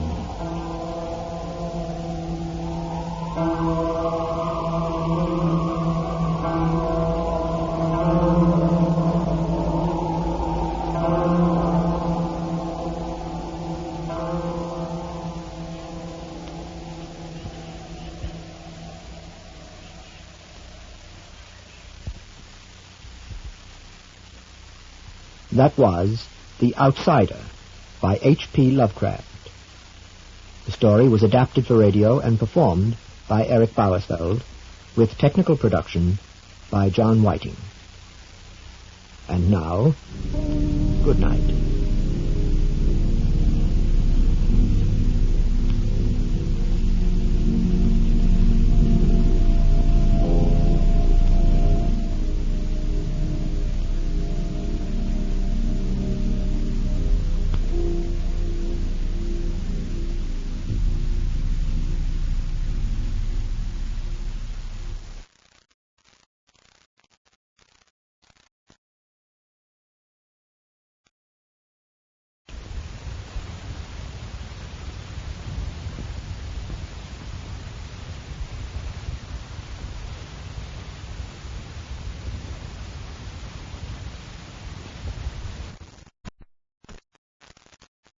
Welcome to the Black Mass.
Tonight, a story we did on the Black Mass over 2 years ago.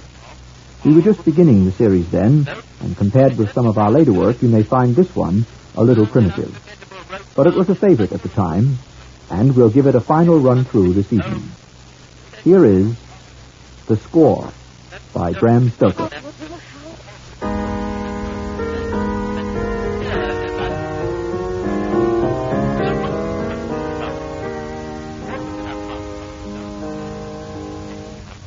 My wife and I had been on the second week of our travels through Germany when Elias P. Hutcherson, hailing from Isthmian City, Bleeding Gulch, Maple Tree County, Nebraska, became one of our party. The train ride from Frankfurt had been enjoyably colored by the racy remarks and observances of our transatlantic friend. His quaint speech and wonderful stock of adventures was sometimes a weird counterpart to a terrain and tradition so remote from his own. His destination, and ours, was the ancient city of Nuremberg. His sole motive was to view at last the device of torture modeled in the form of an iron virgin.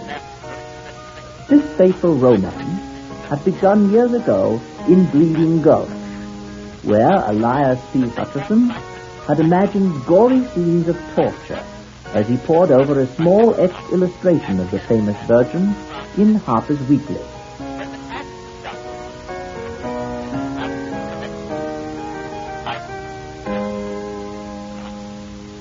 On the day appointed for our visit, the three of us strolled around the outer wall of the city by the eastern side. The burg itself is seated on a rock dominating the town, and an immensely deep moat guards it on the northern side. The ditch has not been used for centuries, and now its base is spread with tea gardens and orchards. A little to our right rose the towers of the burg, and nearer still, standing grim, the Torture Tower, which was and is perhaps the most interesting place in the city. For centuries, the tradition of the Iron Virgin has been handed down as an instance of the horrors of cruelty of which man is capable. We had long looked forward to seeing it, and here at last was its home. As we wandered around the wall, we paused now and then to look down into the moat. The garden seemed quite 50 or 60 feet below us. The July sun was hot, and we were lazy. We lingered, leaning on the wall. Amelia was the first to catch sight of the great black cat. It was just below us, lying stretched in the sun, while round her played a tiny black kitten. The mother would wave her tail for the kitten to play with, or push playfully with its paw. They were just at the foot of the wall, and Elias P. Hutcherson, in order to help the play, stooped and picked from the walk a moderate-sized stone. Hey, let's just have a little fun with them critters. We'll scare them. I'll drop this stone here, right near the kitten. They won't even know where it came from. Just be careful, Mr. Hutcherson. You might hit the little thing. Oh, not me, man. Why, Henry's a main territory, Lord bless you. I wouldn't hurt the poor, pretty little critter more than I'd scalp a baby if you get your laugh on that. See, I'll drop it far away on the outside of the deer, so as not to get me off. Thus saying, he leaned over and held his arm out at full length and dropped the stone. It may be that there is some attractive force which draws lesser matters to greater, or more probably that the wall was not straight but sloped to its base, and that we could not see the inclination from above. But the stone fell with a sickening thud that came up to us through the hot air, right on the kitten's head, and shattered out its little brains then and there. The black cat cast a swift upward glance, and we saw her eyes like green fire, fixed an instant on Elias P. Hutcherson. Then she turned to the kitten, which lay still with just a quiver of her tiny limb, whilst a thin red stream trickled from a gaping wound. With a muffled cry, such as a human being might give, She bent over the kitten, licking its wounds and moaning. Suddenly she seemed to realize that it was dead, and again threw her eyes up at us. I shall never forget the sight, for she looked the perfect incarnation of hate. Her green eyes blazed with lurid fire, and the white, sharp teeth seemed to almost shine through the blood which dabbled her mouth and whiskers. She gnashed her teeth, and her claws stood out stark and at full length on every paw. Then she made a wild rush up the wall as if to reach us, but when the momentum ended, fell back, and further added to her horrible appearance. She's fallen on the kitten. Oh, Richard, it's horrible. Her black fur smeared with the kitten's blood. I can't bear the sight of it. I can't bear it. Amelia turned quite faint and staggered away. I helped her to a stone seat across the walk and remained with her till she had composed herself somewhat. Then I went back to Hutchison, who stood without moving, looking down, transfixed, on the angry cat below him. Well, I guess that of the savages beat out at you. That once when an Apache squaw took it out on a half-breed named Splinter. Splinter. I named him that because of the way he chopped up her papoose. The Apaches had put his own mother to the fire torch the time before. To show his appreciation of that, a reprisal raid. And he got hold of his squaw's baby, and he hacked it to bits before her eyes. I saw the whole thing. Savage against savage. Squaw got that kind of look, like that cat down there. On the face, so set that it just seemed to grow there.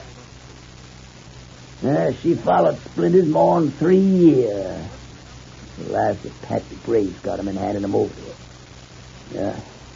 They say that no man, white or Indian, had ever been so long a dying under the tortures of the Apache.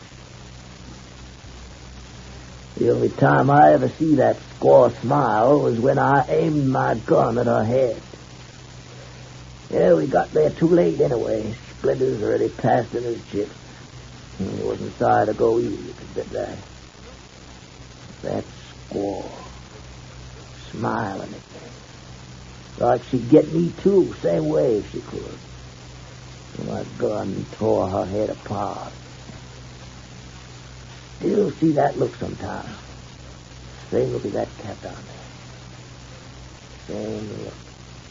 Whilst he was speaking, the cat glared up at us, silent, listening fiercely to the story. Then suddenly she continued her frantic efforts to get up the wall. She would take a run back and then charge up, sometimes reaching an incredible height. She did not seem to mind the heavy fall which she got each time, but started with renewed vigor, and at every tumble her appearance became more horrible. Well, now, I declare, that poor critter's really taken this to heart. There, poor thing, was all really an accident, you know.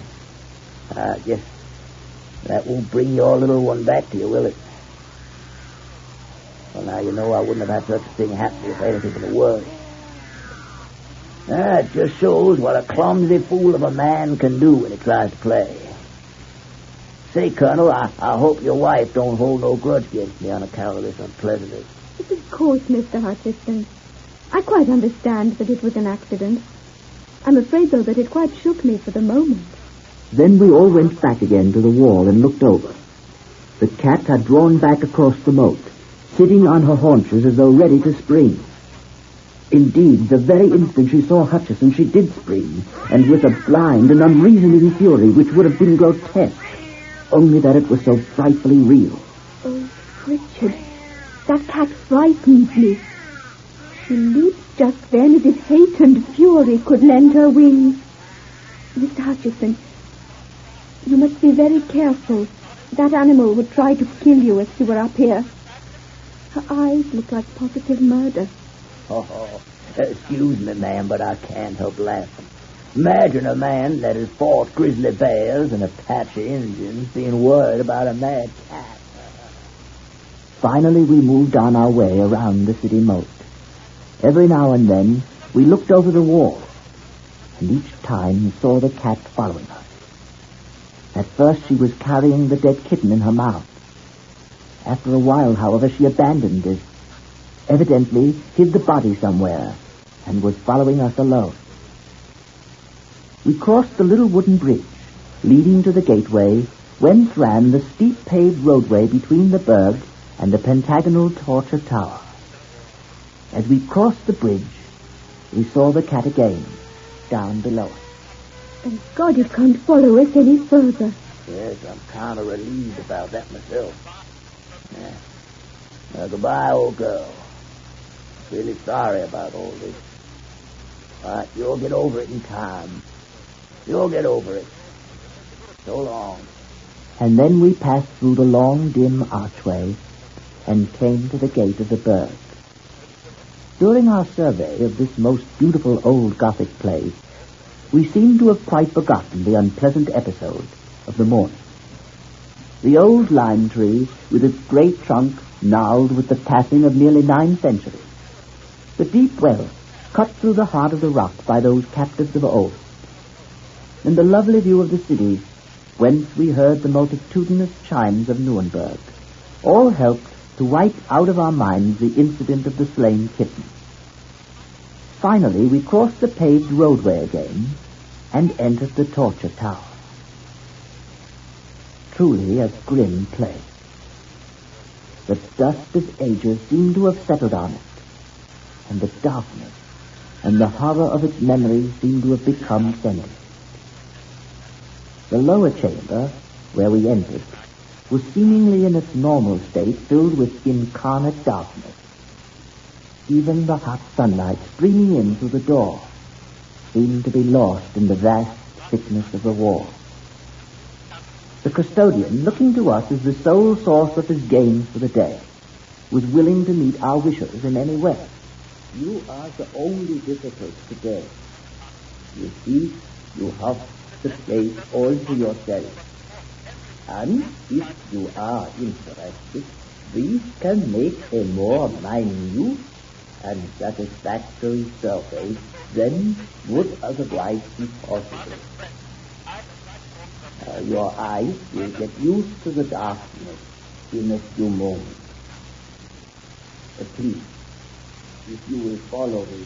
The walls were coated with dust and marked here and there with patches of dark stain, which, if walls could speak, could have given their own dread memories of fear and pain.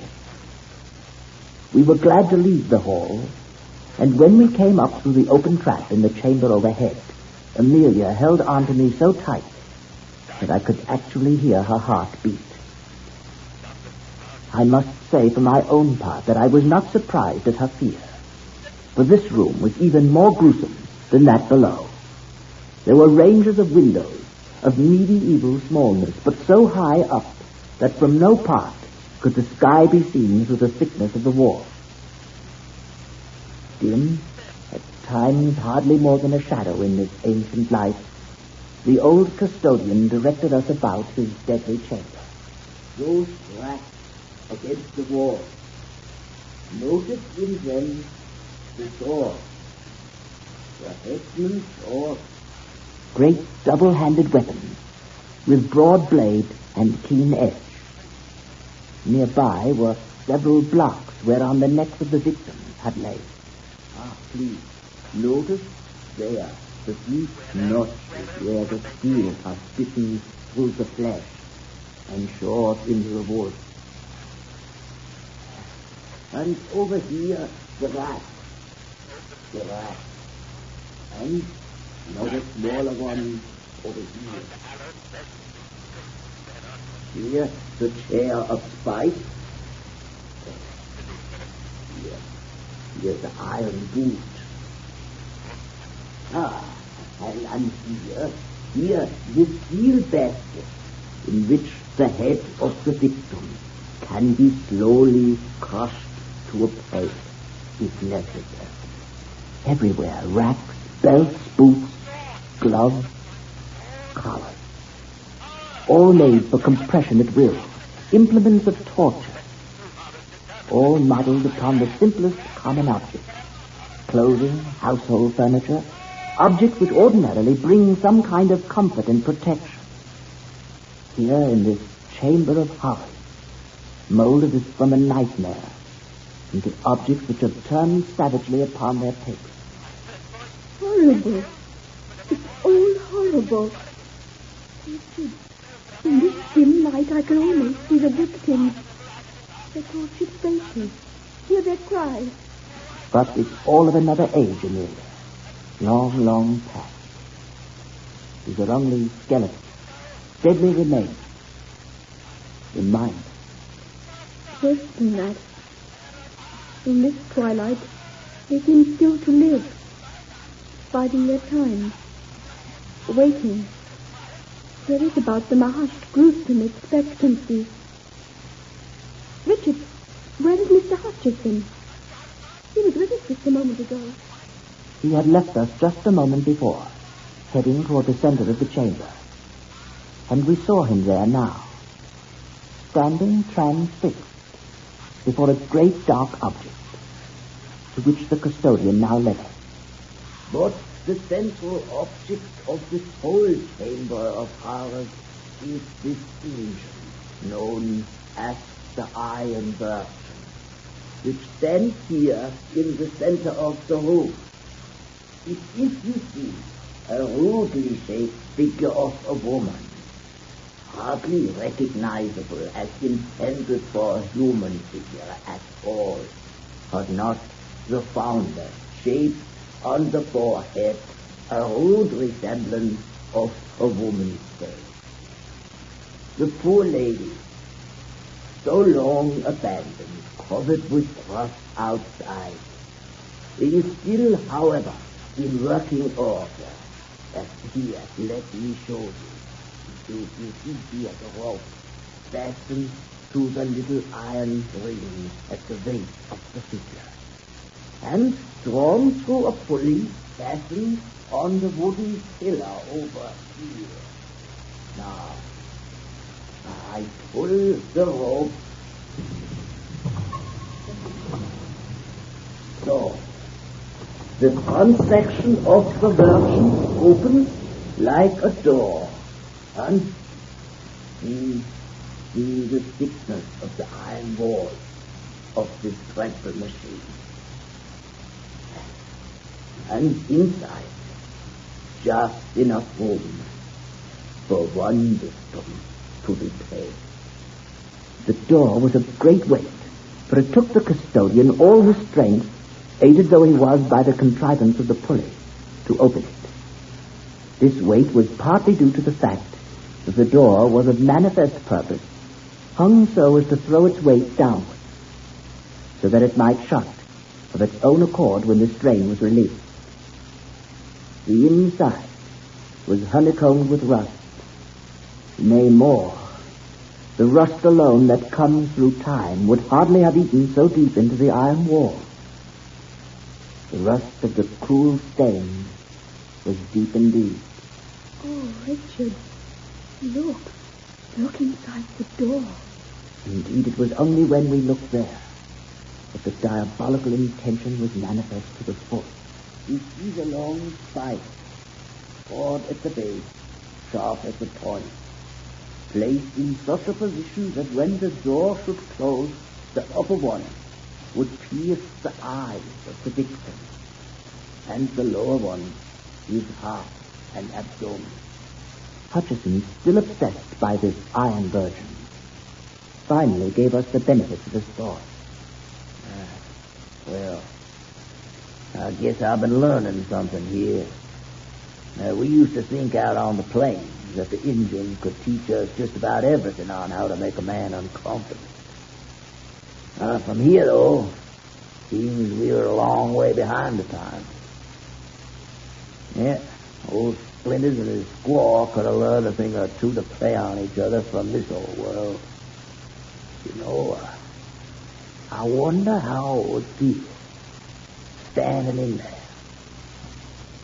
Room for just one. Kind of comfortable. Leaning back that way. till you see the door and the spikes. You know, I can't help it. I just gotta do that. See how it feels in there.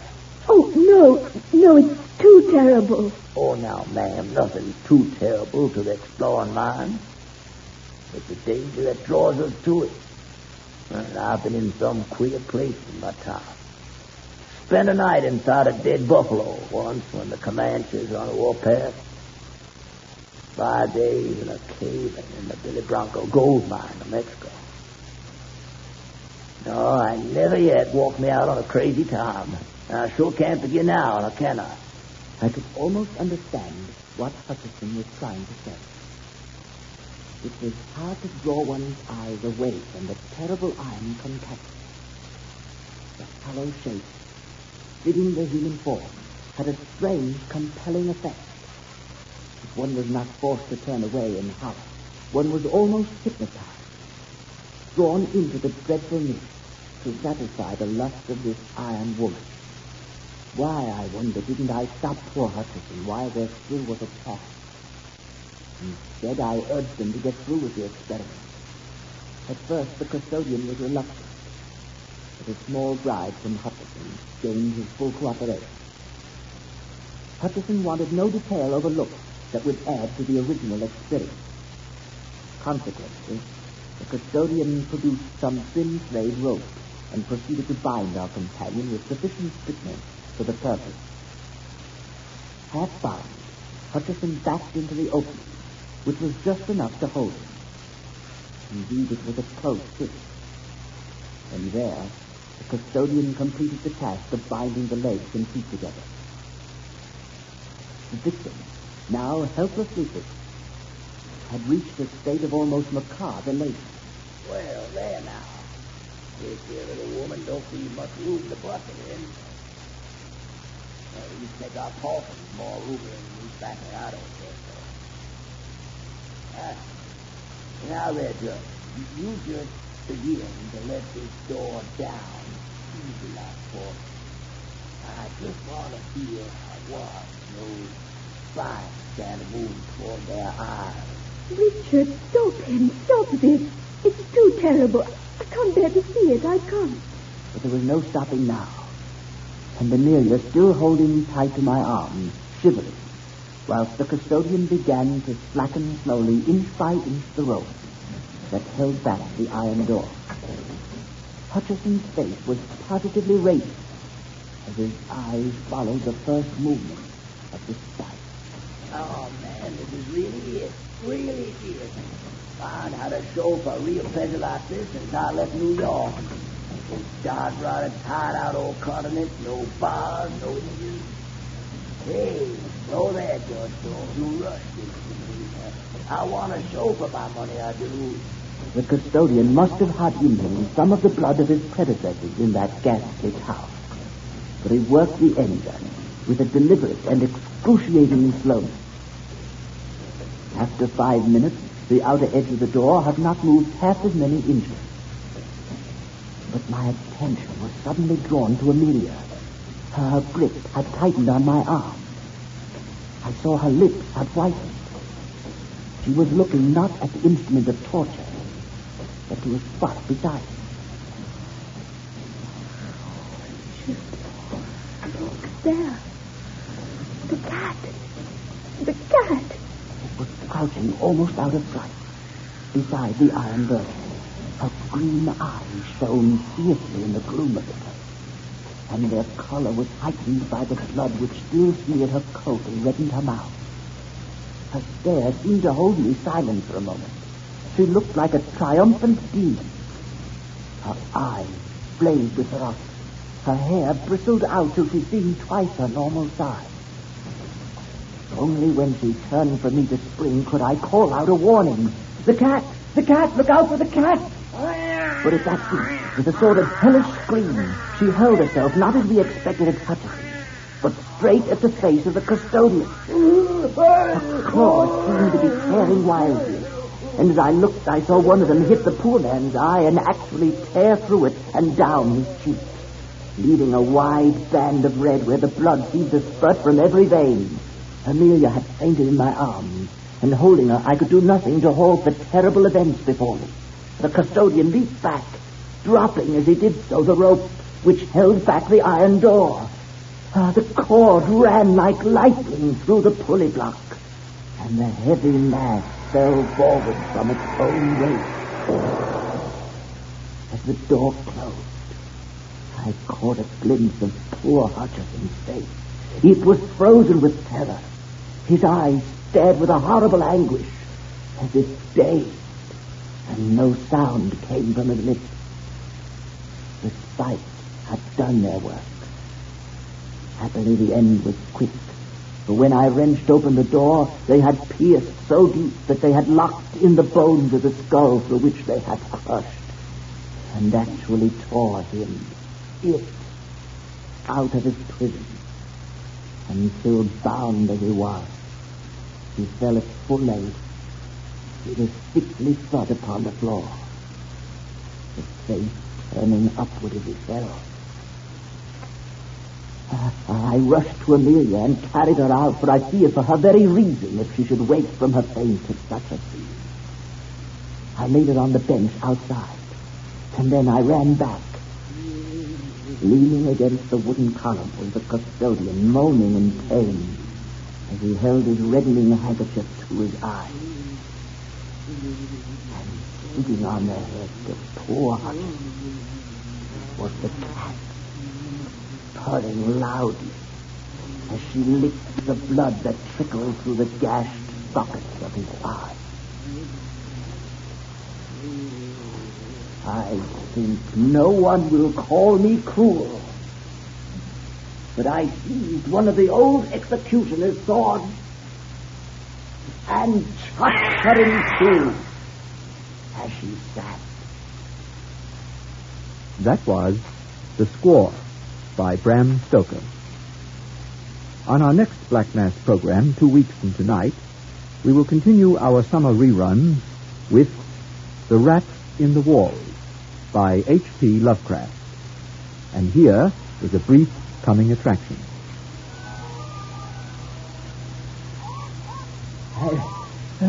I heard voices, echoes, but above all that insidious scurrying. I felt them all around me. I was one of them, part of the ravenous army that feasts on the living and the dead. Well, why shouldn't rats eat a deal of power, as a deal of power eats forbidden things? No, I am not that demon in the twilight grotto. It's not Nari's body I tear apart. It's not blood I feast upon, and flesh. You faint and fear at what my family do. Blood, I'll stick it. I'll learn you how to cut. World is wine can be filled wide. Magna Mater! Magna Mater! Understand, Douglas?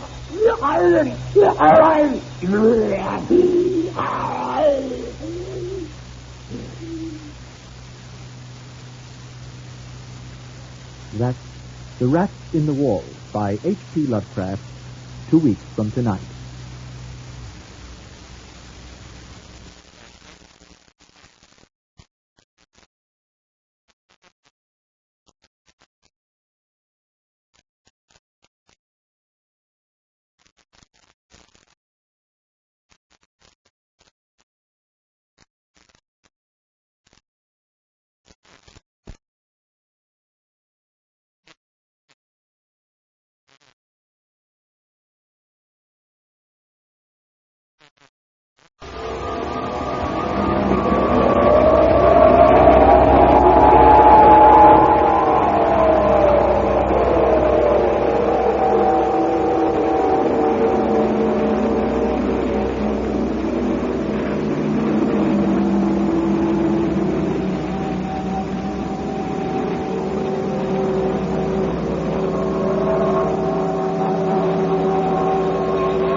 restoration of Exham Priory had been a stupendous task.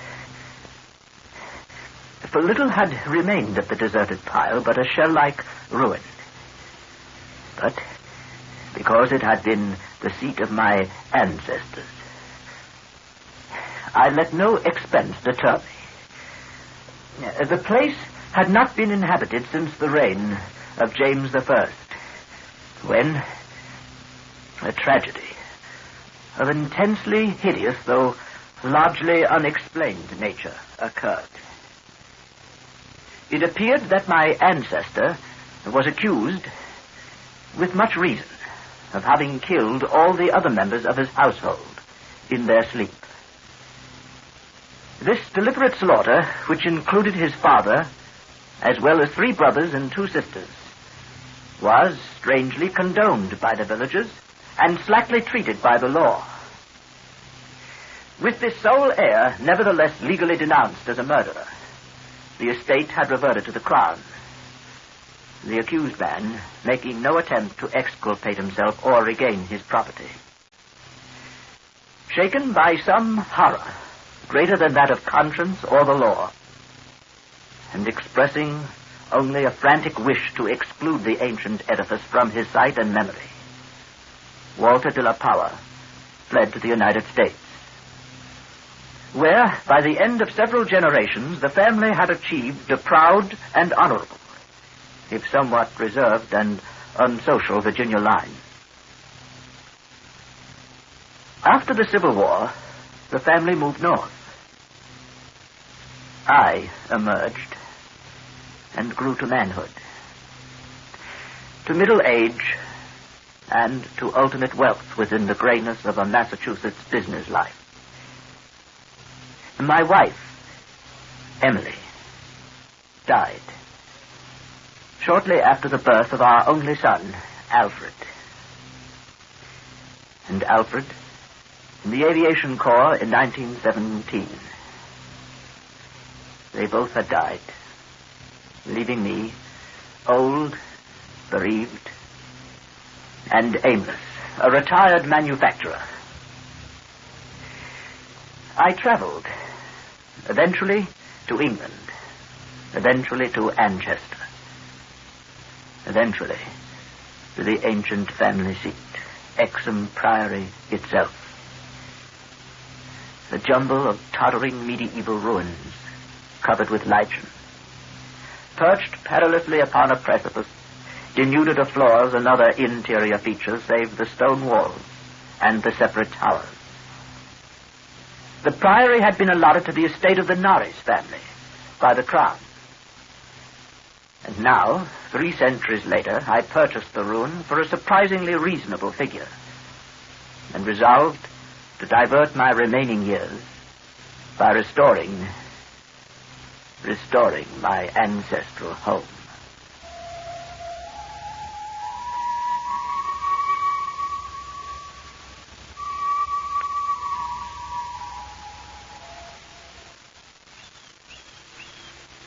I had secured the interest, assistance, and the friendship of Captain Norris, whose knowledge of the place had been increased through the years by his having accompanied the many architects and antiquarians who loved to examine the strange relics. Mind your foot on that big stone over there. The architecture, you see, is peculiarly composite. Gothic towers resting over there on Saxon or Romanesque substructure. The foundation is of a still earlier order, blend of orders, I suppose, Roman or even Druidic or native Cymric, if legends speak truly. And merged on the one side, you see, down here, with the solid limestone of the precipice. Amiable Captain Norris. The place and its ancestry had an almost consuming fascination for him. He knew every detail of its history and its former structure, and became of inestimable help in the reconstruction. The priory itself actually stands on the site of a prehistoric temple. Yes. A druidical or anti-druidical thing which must have been contemporary of Stonehenge and dates like that. Well, it's unfortunate that our neighbors aren't all antiquarians such as you, Captain Norris. I had not been in Anchester a day before I knew I came from an accursed house. Oh, yes, the country folk around here have their own sense of tradition, I'm afraid. they hated the prairie hundreds of years ago when your ancestors lived here. And they hate it now, with the moss and mold of abandonment on it. We'll have to go outside of the immediate vicinity for our workers. You see, it isn't so much hatred as the almost unbelievable fear they have of the place. And the scope appears to include both the priory and, I'm afraid, its ancient family. Yes, I don't seem to be able to convince the villagers how little I know of my heritage. Oh, but to them a lineage is beyond a message of knowing. It's in the bone and blood itself. Yeah. I'm not sure I disagree. But what do we see? After 3 centuries, a power has returned to his ancient site to reconstruct the very house. And for the villagers, you've come to restore a symbol abhorrent to them. Oh. Rational or not, you know, they view Exham Priory as nothing less than a haunt of fiends and werewolves. Captain Norris. Superstition. Well. Superstitions, ghosts, and goblins. Oh, no, not quite that. No. You share their worries, nevertheless. Well, so would you, Power. It's not a matter of the present, and it's not all superstition. This is an ancient place, Power. That indescribable rites had been celebrated here, no one doubts. Rites of the Cybele worship, which the Romans had introduced. Inscriptions, still visible in the subcellar of the priory, bear the unmistakable letters and signs of Magna Mater, whose dark worship was once vainly forbidden to Roman citizens. About 1000 A.D., the place is mentioned as being a substantial stone priory housing a strange and powerful monastic order and surrounded by extensive gardens. You will see them right over there. Oh, yes. Yes. Now, mind that stone there. Yes. You know, the people didn't need any walls to keep them out. They were too frightened of the place altogether. It was never destroyed by the Danes, oddly enough. After the Norman conquest, it must have declined tremendously. There was no impediment when Henry III granted the site to your ancestor, Gilbert de la Poe, he was called then, first Baron Exham in, I think, 1261. Yes, well, then it's the location, the house, not the family that inherits the bad name. Well, they became aligned, you see, and not, so far as we know, unwillingly. True, before their occupation, the family bore no evil report, but something strange must soon have occurred.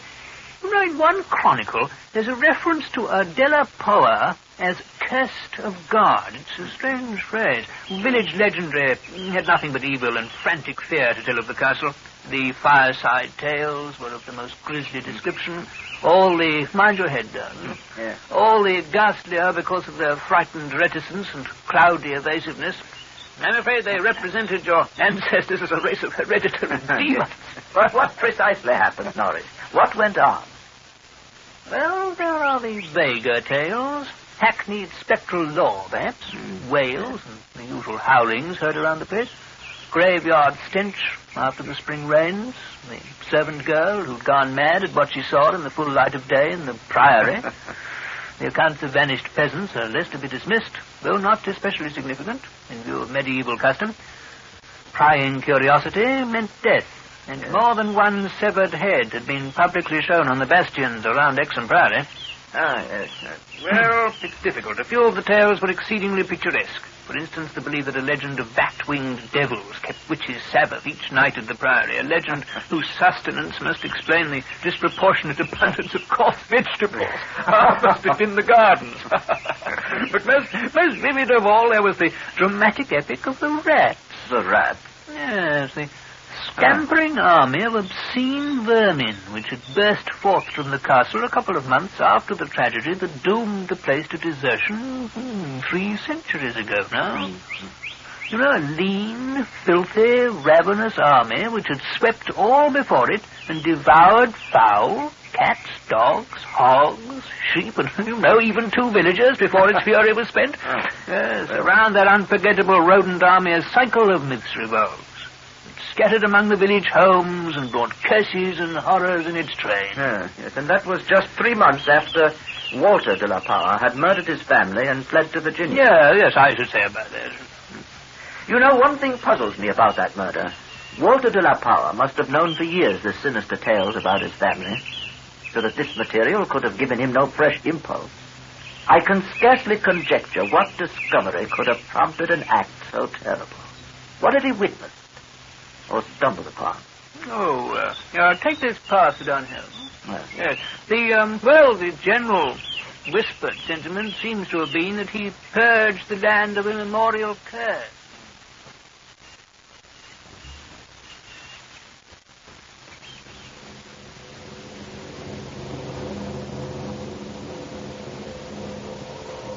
Such was the law that assailed me as I began, with an elderly obstinacy, the work of restoring my ancestral home. While living with Captain Norrie's family during the restoration of the priory, I collected many such tales of superstition or fact. But it must not be imagined that they formed my principal psychological environment. I was constantly praised and encouraged by Captain Norrie and the antiquarians who surrounded and aided me. When the task was done, over 2 years after its commencement, I viewed the great rooms with pride. Wainscoted walls, vaulted ceiling, mullioned window, broad staircase, all there, all as it had been. Every attribute of the Middle Ages was cunningly reproduced. The new parts blended perfectly with the original stone walls and foundations. The seat of my fathers was complete. And I looked forward to redeeming at last the local fame of the line, which ended with me. The interior of the old house was, in truth, wholly new, and free from old vermin and old ghosts. The first incident occurred 6 days after I moved into the priory. That night, dispensing as usual with a valet, I retired to the West Tower chamber, which I had chosen as my own. The room was circular, very high, and without wainscoting, the stones being hung with tapestry. I did not draw the curtains, but gazed out at the narrow north window, which I faced from the canopied four-poster. At some time, I must have fallen quietly asleep. But I recall a distinct sense of leaving strange dreams.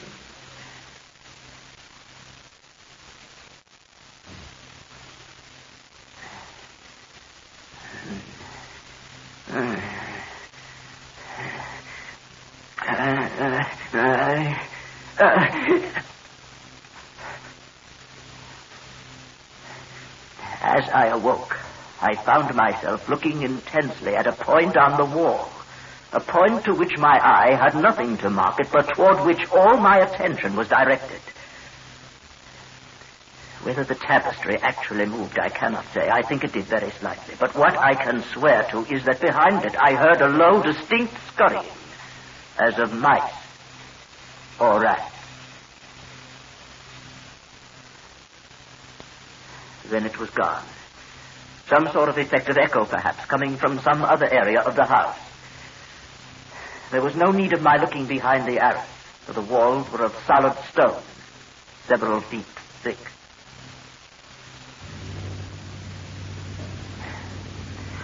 It was a while before I could drift back to sleep, and I seemed directly to re-enter my earlier dream, except that this time the vision was clearly, horribly before me. I seemed to be looking down from an immense height upon a twilit grotto, knee-deep with filth, where a white-bearded demon, a swineherd, drove about with of fungus beasts, whose appearance filled me with unutterable loathing. Then, as the swineherd paused and nodded over his task, a mighty swarm of rats rained down on the stinking abyss and fell to devouring beast and man alike. But suddenly I was awake, wide awake. On every side of the chamber, the walls were alive with nauseous sound. The verminous slithering of ravenous, gigantic rats. I could see a hideous shaking all over the tapestry. But the motion disappeared almost at once, and the sound with it. I sprang out of bed and tore aside the arras to see what lay beneath it. Nothing but the patched stone wall. I stepped out of the room and stood for a moment at the head of the great ancient stairway, listening to the house. I could hear them. I could hear them faintly at first, but coming from all the walls. And as I descended, the stampeding continued with such force and distinctness that I could finally assign to their motions a definite direction. These creatures, in numbers apparently inexhaustible, were engaged in one stupendous migration from inconceivable heights to some depth inconceivably below. Rats? When I questioned the servants, they said they heard nothing. I didn't want to alarm them by insisting.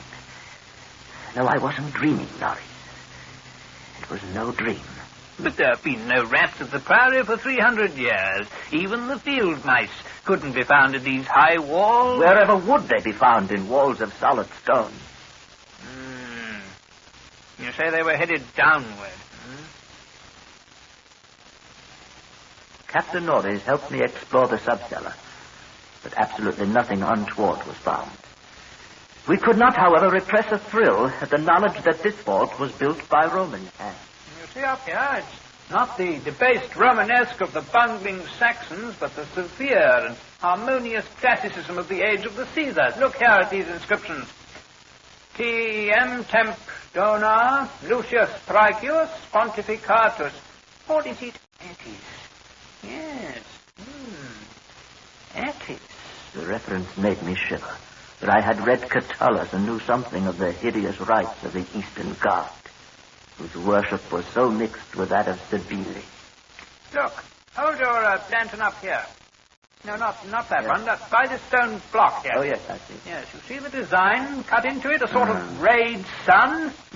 That's not Roman. No, that's not Roman at all. It's of an earlier origin. These altars had merely been adopted by the Roman priests from some older, perhaps aboriginal temple on the same site.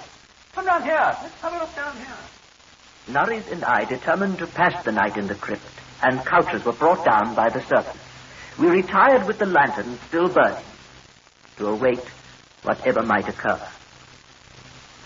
The vault was very deep in the foundations of the priory, and that it had been the goal of the scuffling and unexplainable rats, I could not doubt. But why? Why? As we lay there expectantly, I found my vigil occasionally mixed with half-formed dreams. I saw the twilit grotto and the swineherd, the fungus beast wallowing in filth. They seemed nearer and more distinct. I could almost observe their features. Beast, but not exactly beast. They became more distinct as I watched, looking up at me. Terrifying.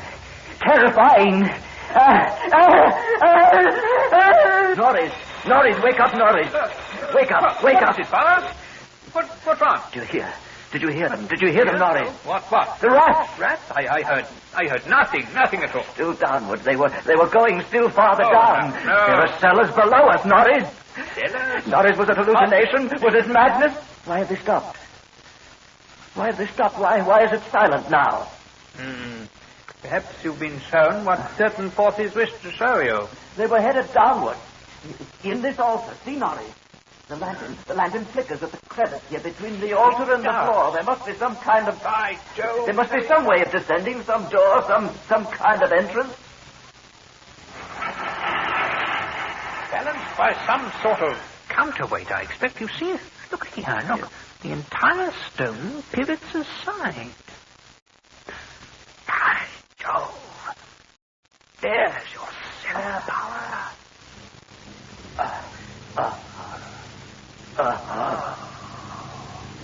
Stone steps descended into an abysmal dark, but sprawled across them as far as we could see. Skeletons. Attitudes of panic fear all over them. The marks of rodent gnawing. ghastly array of human or semi-human bones, creeping, semi-aped. We descended the hellishly littered steps. Horrifying, but extraordinary. Look here. Out through solid rock. Notice the strokes here. Look, according to the direction of all this passage, must have been chiseled from beneath upward. No? Look at that. You notice the air? There's a cool movement of air. Probably some fissure in the cliffs above. Yes, look, Pa, the stairway ends here. There's light filtering down from somewhere up here. I can't quite see it, but... Hey, it must be morning outside. You know, almost enough light to see. It's a sort of grotto. Enormous. You can just barely... The descent from reality had almost prepared me for what was to come. Norris, when I reached him, stared out with a look resembling that of the skulls at his feet. Then I followed his eyes over the subterranean world before us. Dear God. We must not underestimate the archaeological importance of such a discovery as this. The twilit grotto was of enormous height and stretched farther than any eye could see. There were buildings and other architectural remains. In the center, a circle of monoliths, but dwarfed, everything dwarfed by the spectacle on the ground. An insane tangle of bones, human or nearly so. Like a foamy sea, they stretched postures of demonic frenzy, either fighting off the menace or clutching other forms with cannibal intent. Yes, these skulls suggest a rather baffling mixture. Mostly lower in the scale of evolution than Pithecanthropus, but in every case definitely human. Actually, some of them seem to be supremely and sensitively developed types. Horror upon horror. All the bones gnawed. Altars serving as butcher shop and kitchen. Mostly by rats. Cauldron. Dining table. Not all by rats, my Jack. Goblets brown-stained and dried. Horror upon horror. Notice the stone pens over here, for the keeping of herd, I expect, and out of which they must have broken in their last delirium of hunger or rat fear. Herds of some primordial human type. Fascinating. And there a row of cells, nearly rusted through. Their tenants still locked inside. And on the bony forefinger of one, a steel ring with my own coat of arms. Strange ideographic carvings here on some of the skulls. Here, look at this, Pa. You know, I believe they're Phrygian in origin. Cases of formally arranged bones with parallel inscriptions in Greek and Latin. Still downward, I could hear them. Where else could they draw me? Across the grotto, carrion pits of sawed bones, picked bones, open skulls, nightmare chasms, unhallowed centuries grinning their unnameable fancies. Then to the edge of a depth hideously foreshadowed by my dreams. An apparently boundless depth. Power, there's no end to it. A great mouth, lined with human debris. Spewing, swallowing, yawning out from the primordial... Power, stay out of it, man! The rats, questing new horrors, determined to lead me on. I ran, following them.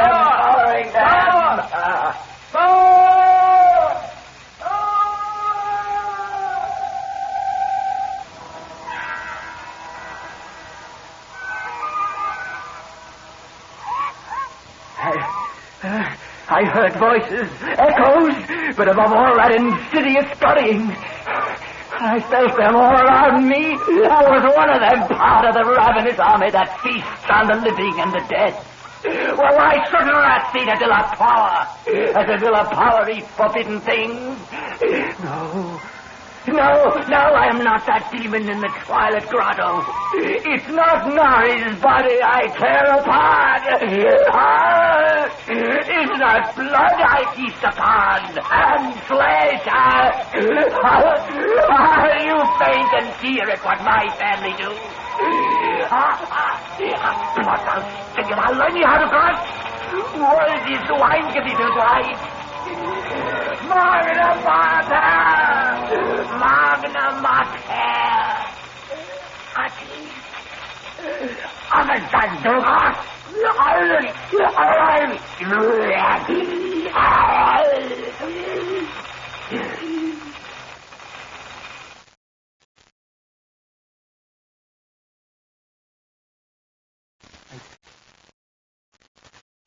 That is what they said. I said when they found me in the blackness, over the half-eaten body of Captain Nari. Now they have blown up Hexham Priory and shut me into this barred room at Hanwell. With fearful whispers about my heredity and experience. When I speak of poor Naris, they accuse me of a hideous thing. But they must know that I did not do it. I did not do it. They must know it was the rat. It was the rat whose scampering will never let me sleep. The demon rat that raced behind the padding of this room and beckoned me down to greater horrors than I have ever known.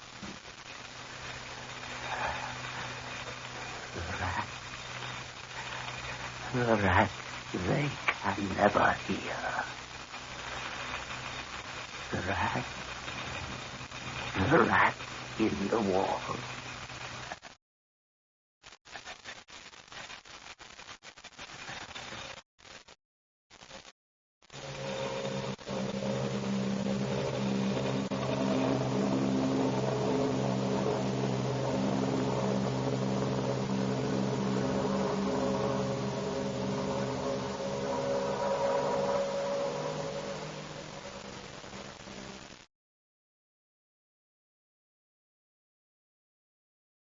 That was The Rat in the Wall by H.P. Lovecraft. The part of Captain Norris was played by Bernard Mays, and Powers was played by your host of the Black Mass, Erik Bauersfeld. The technical production was by John Whiting. And now, good night.